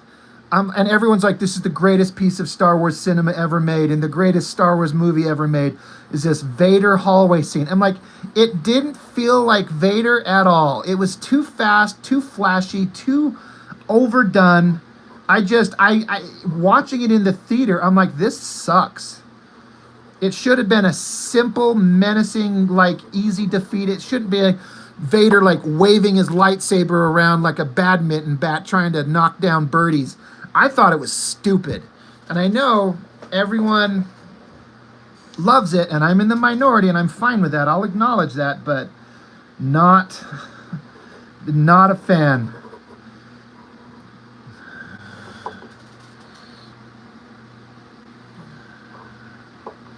It's a fan film. You guys seen that god-awful fan film of like the reshot Obi-Wan Kenobi versus Vader from the A New Hope, where it just becomes this overdone, overly complicated bullshit lightsaber scene? I'm like, you guys took all the charm out of it because everyone thinks lightsabers are the coolest weapon on the planet. It's got to be fast and flashy and dramatic, and I'm like, it sucks. But I'm also so bitter over Star Wars anyway. It's only the original trilogy for me anymore. I just pretend that everything else just doesn't exist.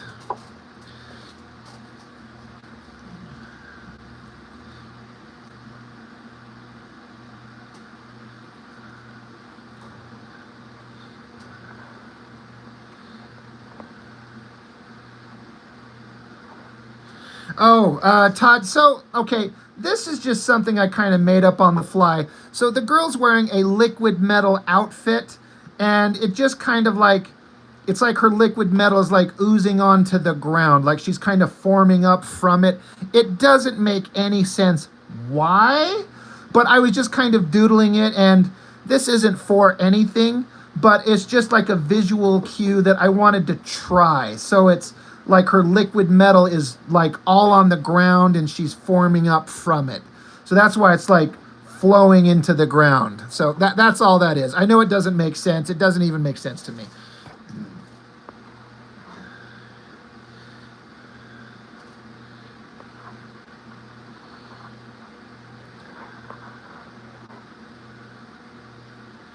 Yeah, Mitch, 100%. And I assume you guys watch Red Letter Media, the Mr. Plinkett Star Wars reviews, and I'm like, that guy just explained everything in a way like I felt, but I couldn't articulate, and he put it down. He's like, the lightsaber duels are not supposed to be about flashy swords swinging at each other for excitement. It's supposed to be about the internal characterization of the characters and what's going on in the scene. And so he says, like, if you guys think that the duel in A New Hope was the worst because it's slow, then he's like, then I'm afraid you missed the point entirely. It's about these characters meeting and what's going on with the characters, not that they're swinging laser swords at each other. And I was like, oh, yeah, you mean it's all about story, not laser swords? Come on, stop it. It's almost as if, you know, these things have meaning.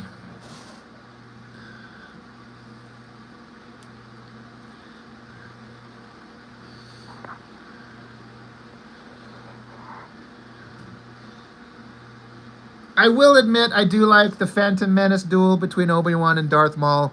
It was very fast and exciting, and I'd never seen anything like that. But now everybody does that, and so I'm just kind of done with it. But I still kind of like it. And I'm also one of those guys that never watched the Clone Wars. I don't give a shit. I understand that they're brilliant. I'm sure they are.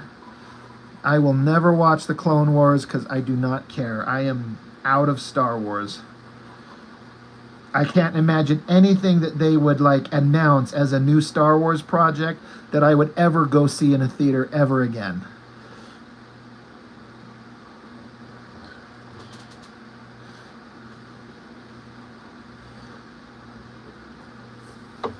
Like, Star Wars is kind of limited. Like, once you get out of the Skywalker story, then it's just a space show like anything else, and who cares? Like, I don't care. I don't care about Ahsoka. I understand that Andor's really good, but I'm not watching it. Fucking the Space Lesbian Witches, whatever that show was called, I forget.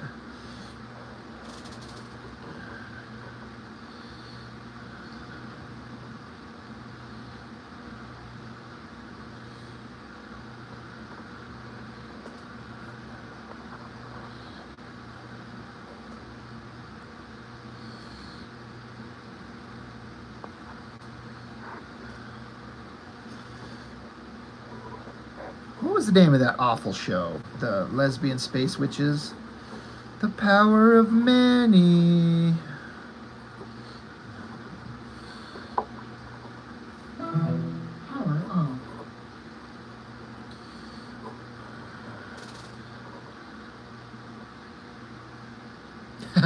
You are not kidding, Mitch. We're going to set up a franchise. So here, put J.J. Abrams on it. He's going to do one movie, and then he's going to take off. And then we're going to hand it over to Rian Johnson, this nitwit. And he's just going to, like, do whatever the hell stupid nonsense he wants to do that doesn't make any sense. And then they're going to beg J.J. to come back and fix it and make, like, the worst follow-up possible. And, like, I like Daisy Ridley as an actress. I thought she's charming and she's fun, but, I mean, Rey sucks. I'm not interested in her. I was actually kind of interested in, what's his name? The fucking bad guy, Kylo Ren. I like the actor, and there's some potential there, but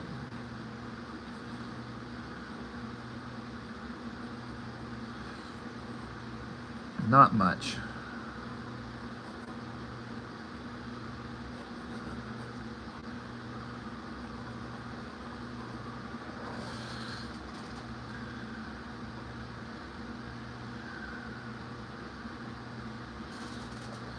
Yeah, Rian Johnson.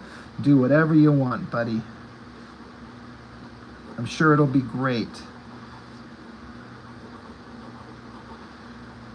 Remember the space casino scene in that god-awful second movie? And then you had to, like, interject some kind of nonsensical, like, trapped space horses, and we got to free the animals with Rose Tico. So dumb. Who comes up with this shit?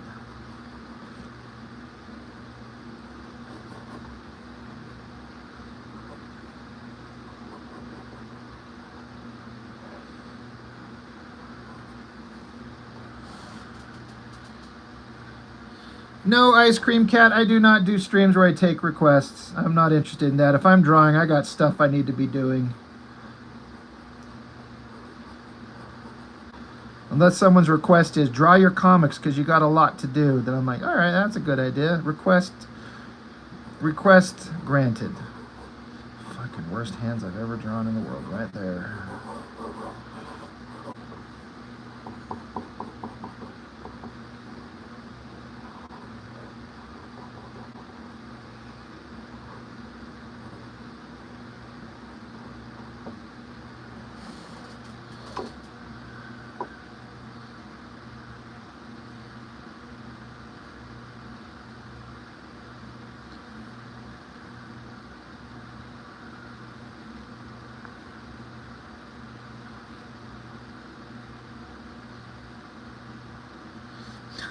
Mitch, you saw 8 in the theater and you got more and more mad after, like, nothing happens in that movie, right?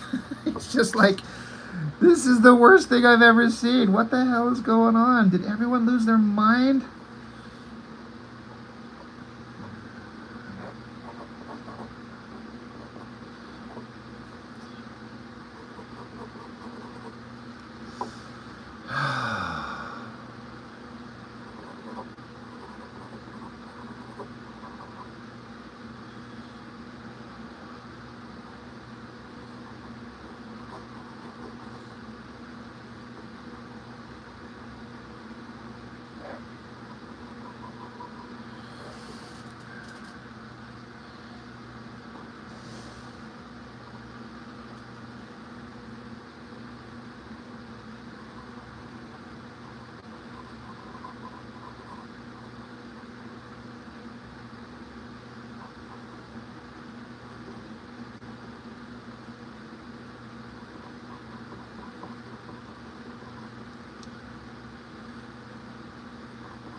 Well, I think I might be wrapping it up here.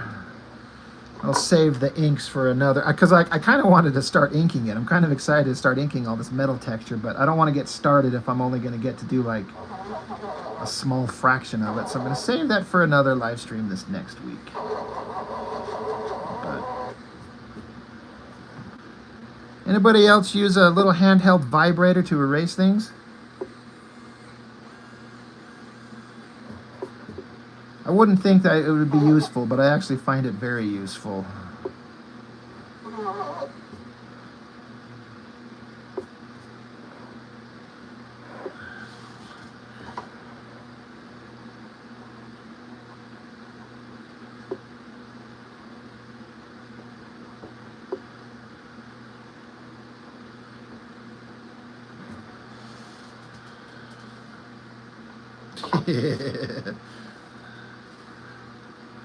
I know, Montoya. I'm really like not consistent. I used to be. If there was a stretch where I was doing a live stream every day, like last year when I was finishing up my He-Man fan comic, I was just live streaming every day.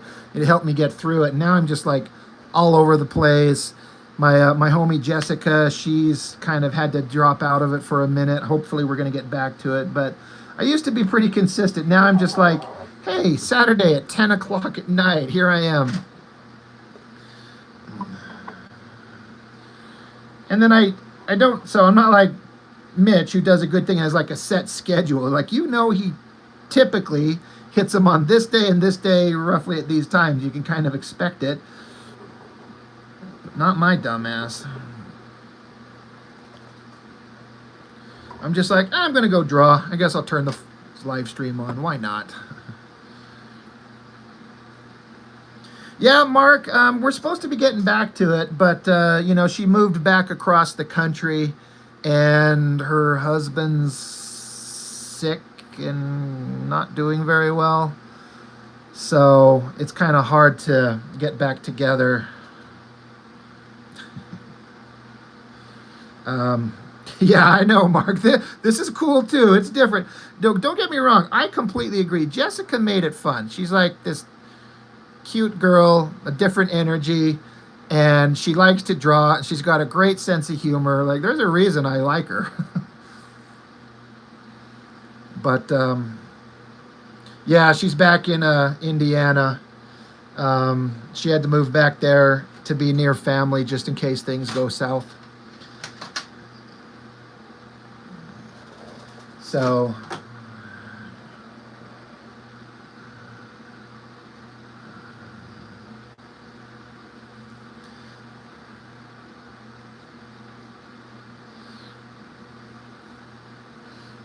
yeah, me and Mitch should do. I mean, we had fun. That was always a good time. So yeah, I'm on board with that. It's not going to take much convincing from me. Fucking live stream with Mitch and his technical detail and his funny comics. Son of a bitch. Make me feel like I got a small dick, which, you know, is accurate.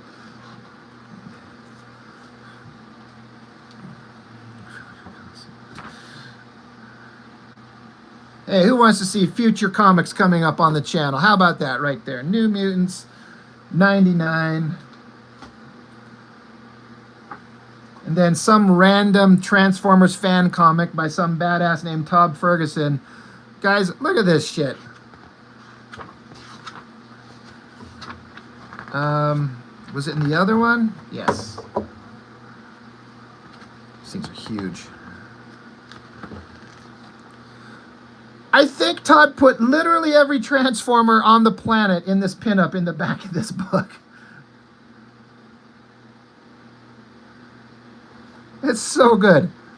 But yeah, this one's going to be coming up probably this week. Transformers fan comic, hell yeah. Just about every Decepticon, yeah. Yeah. Yeah, that's Raging in the chat there. That's Todd right there. But yeah, every Decepticon I should have said. I should have been clear about that. I couldn't even name half of these. I know Trypticon. And you know, I always fail when I have pressure and people are watching and I can't remember names. The fucking Predacon guy, combiner guy. The fuck is his name? Predaking, duh. And the Stunticons and the Constructicons.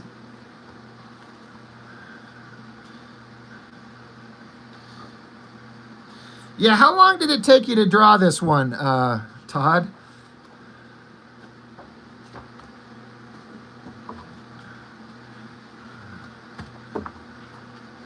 I mean, look at this. Like, it looks like straight out of the old cartoon. It's taken years, literally, for that poster. Working on it in bits and pieces here and there. Look at this lineup, this top shot of all the Autobots gathering together. All right. Wheeljack, Ratchet, Hoist, Grapple, Perceptor, Cosmos, maybe? Let's start at this end. Ironhide. No, is that? I forget the names of Hoist and then this guy. Or is that Hoist? Sunstreaker, Sideswipe, Prime, Prowl, Jazz, Blaster, the Jeep. Fucking, what's his name? Trailbreaker. Right. Hound, Mirage, Blue Streak, the guy, Smokescreen. He's the sniper in the Transformers game. The fire engine guy. Huffer, Cosmos, all the Dinobots, Skyfire. Yeah.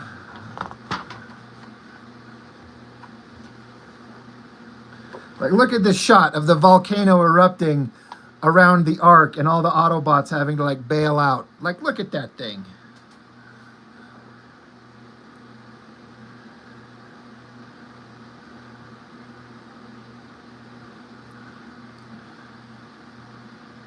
All the dead ones. Well, that's what this comic kind of addresses. It's an in-between of the Transformers TV show and chronologically 20 years later, the animated movie.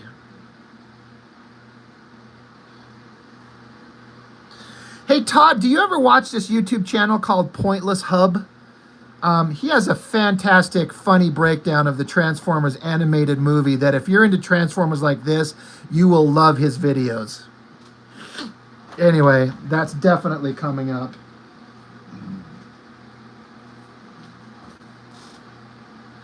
All right, I'm going to send you a link. I found this guy's channel. He's one of my new favorite YouTube channels ever. He's just a guy that kind of like takes, like he started out and he did all the Michael Bay Transformer movies and talked about how awful they are, but how good they are in places, but how awful they are. And then he covers the animated movie. And I've watched it like 10 times. And it's like 45-minute video. I haven't had a chance to read it, because there was a lot, but I haven't had a chance to read it, but I was flipping through it, and I got the gist of it. It was like the first book you did, it was like the final story of the Transformers, right? Isn't that kind of what it was? Spawn 23, that's tomorrow. Such a boring comic. I'm going to finish off Ninja Boy. Poor Ale Garza, who was married to a hot girl, and so then he goes and joins Wildstorm Studios, and then Jim Lee puts the moves on his wife, and then so Ale Garza's wife divorces him and marries Jim Lee. And then you wonder why this Ninja Boy comic just suddenly stopped being made right in the middle of the story.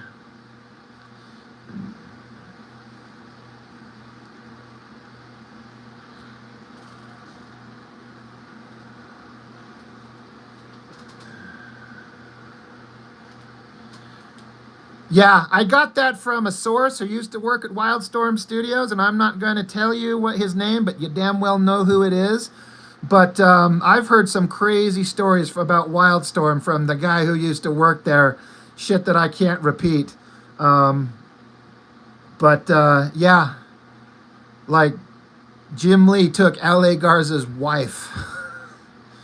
Yeah. I mean,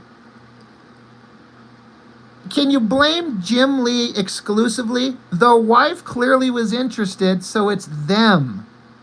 And I don't know Ale Garza in terms of is he a good guy? I have no clue. But just based on the general logistics, it like sounds like he really got a raw deal. Yeah.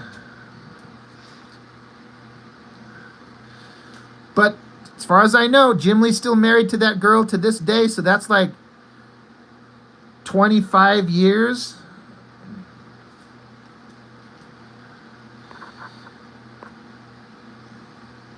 But yeah, those Transformer comics are awesome, Mitch. If you get your hands on them, maybe Todd can help facilitate that, maybe. But what do I got? Tales of the Witchblade, Shattered Image, so stupid. I don't even think I want to do this. Masks, Too Hot for TV. Oh, I got a book from the convention, an indie book. I got to do that.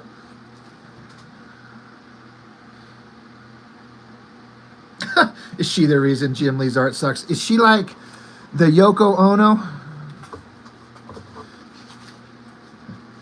And I got some old Daredevils, like newsprint editions. This was one of my first comics ever. Not this copy, but this issue that was like formative in my years. It's my first exposure to Daredevil, Bullseye, Elektra, Frank Miller, everything. And then this guy was selling copies of them. So I've got... So I got 181, 182. So I got to finally see the follow-up story to this. I was 10 years old when I got this, and for the first time I got to read the follow-up story, and I got the 2 issues directly before it, that old classic Frank Miller stuff on newsprint. Yeah, I get these old ones to sniff them. They got that old newsprint smell. So good. God, my room is such a disaster. What else do I got here? X-Men 24. Everyone tells me Cosmic Odyssey is their favorite Mike Mignola artwork, and I could not disagree more. Like, it's good, but it doesn't have the Mike Mignola shit that I love, and I got all 4 damn books. Like, I'm not a DC guy. I don't care about these characters, really, but this Mike Mignola era is good, but it doesn't have that thing that I like.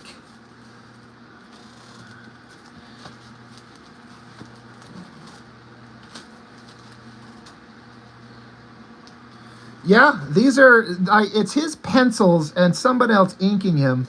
But yeah, it's book 2, book 3, 4.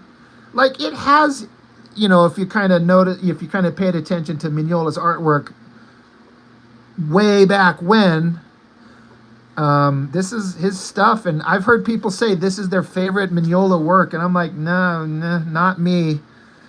That issue of X-Force, that one issue of Batman, that stuff is like peak Mike Mignola stuff. He's got such good shape design. You're right about that. Like, look at Darkseid there. Like, he's built like a fridge, and I dig it. Like, I'm into it. That's what I think of when I see him.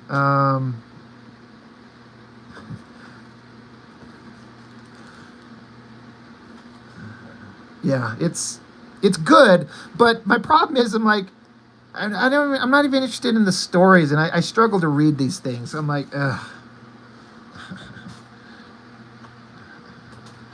And then I got a couple random issues of Uncanny X-Men by Chris Bachalo that who cares about the story? I just want to look at them for the art, because that's always good. Like, I guess that's Jean Grey with short hair and a back tattoo, like a mega tramp stamp. I don't fucking know who these characters are. This is from years ago, too, but just a wide assortment of garbage.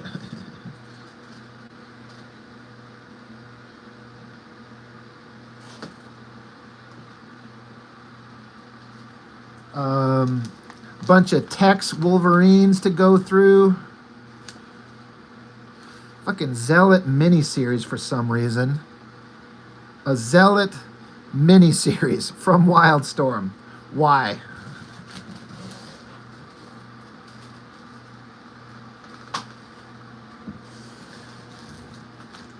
And then soon we're going to hit the Fatal Attractions. Remember these like hollow foil bullshit card things? X Factor, X-Force, X-Men, Uncanny X-Men. I'm just missing the Wolverine one where they deal with the aftermath of getting the metal pulled out of his bones, which is like it's a great story moment, but it's an awful character moment for him. They ruined Wolverine for years.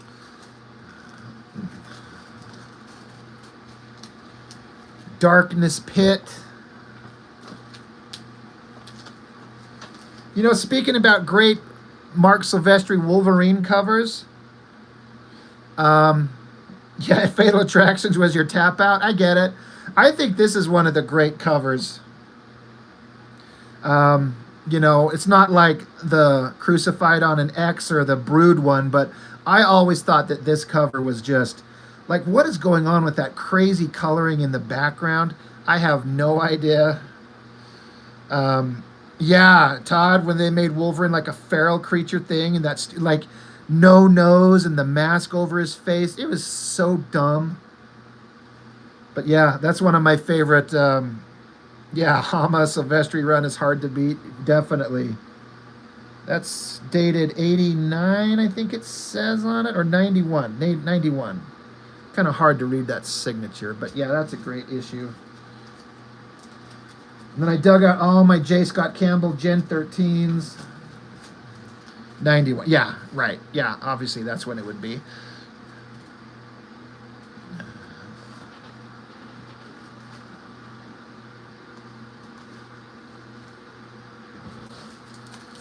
God, what the hell else do I got?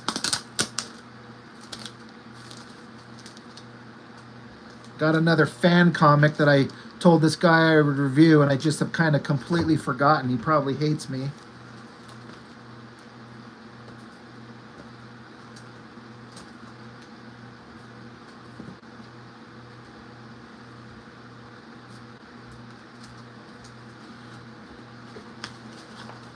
How about Daredevil, Man Without Fear? I gotta be honest, I wasn't as blown away by the art in this as I thought that I would be. I kind of felt like the inking wasn't as awesome as everyone tells me it's supposed to be.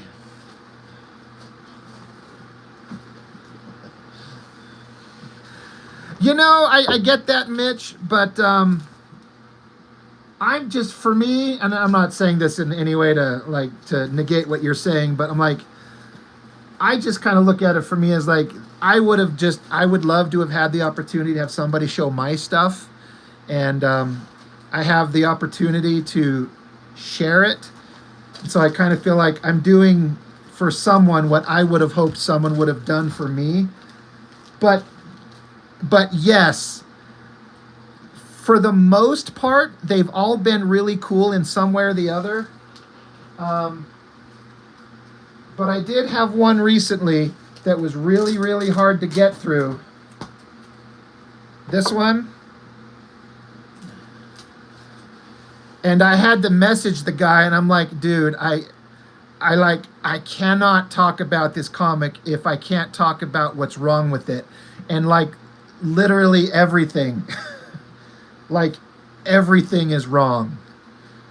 And I feel bad because the guy's trying, and he's making a solid effort, and he willed it into reality. There it is. He made the comic, but it's a guy who doesn't understand storytelling.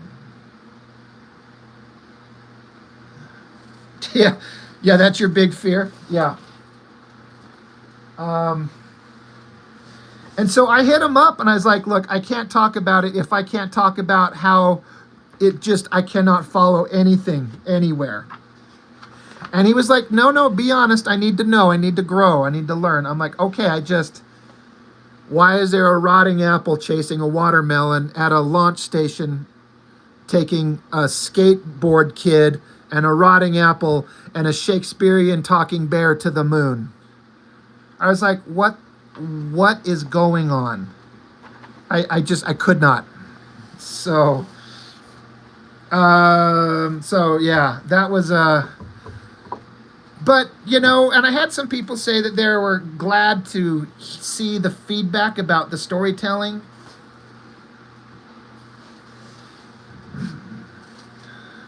That seems like a good question, right?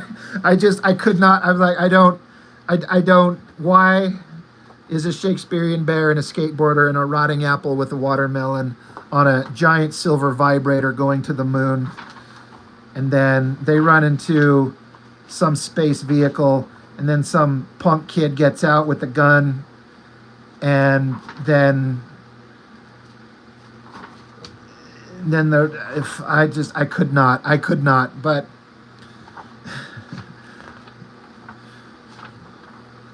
and then there's some mountaintop magical sage guy doing something. I don't fucking know. That was hard.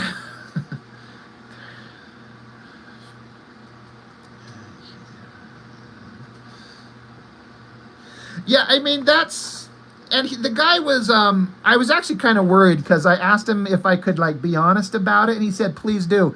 And so then I put up the video, and I didn't hear from him for a week, because usually I hear back from the guys instantly. But it went on a week or more, and I was like, uh-oh, he's pissed. He told me I could do it, so I did it.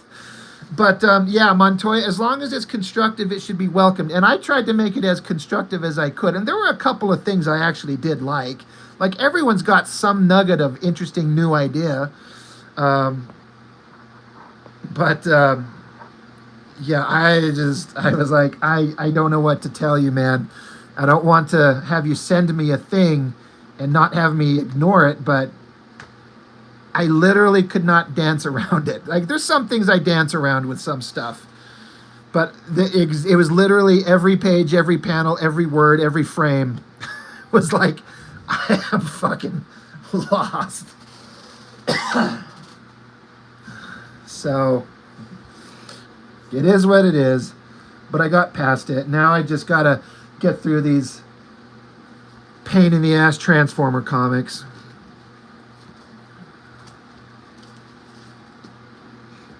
And Todd knows I'm joking. These are actually really good. So, but yeah, I think it's time for me to shut it down. I've really enjoyed this one, guys. It's good talking with all of you. Some of my favorite peaks. Todd, right? But Todd, Mark, Mitch, and anyone else who's silently watching, Montoya, you're all good guys, and I enjoy the little kind of friendly kind of community we've all kind of built. Mitch, you'll take those Transformer comics off my hands. They're pretty badass. Yeah, see, there you go, Mitch. They're on eBay. $60 books. They're on eBay. You could get a copy. It's probably sent to you. It's awesome. And then we'll do a dual live stream, and we'll tell Todd why his Transformer comics suck. Just kidding. Just kidding. They're actually really good. I wouldn't be saying that if he knew I wasn't joking. Look at that shot of the Starscream flying towards Superion's head. That is badass.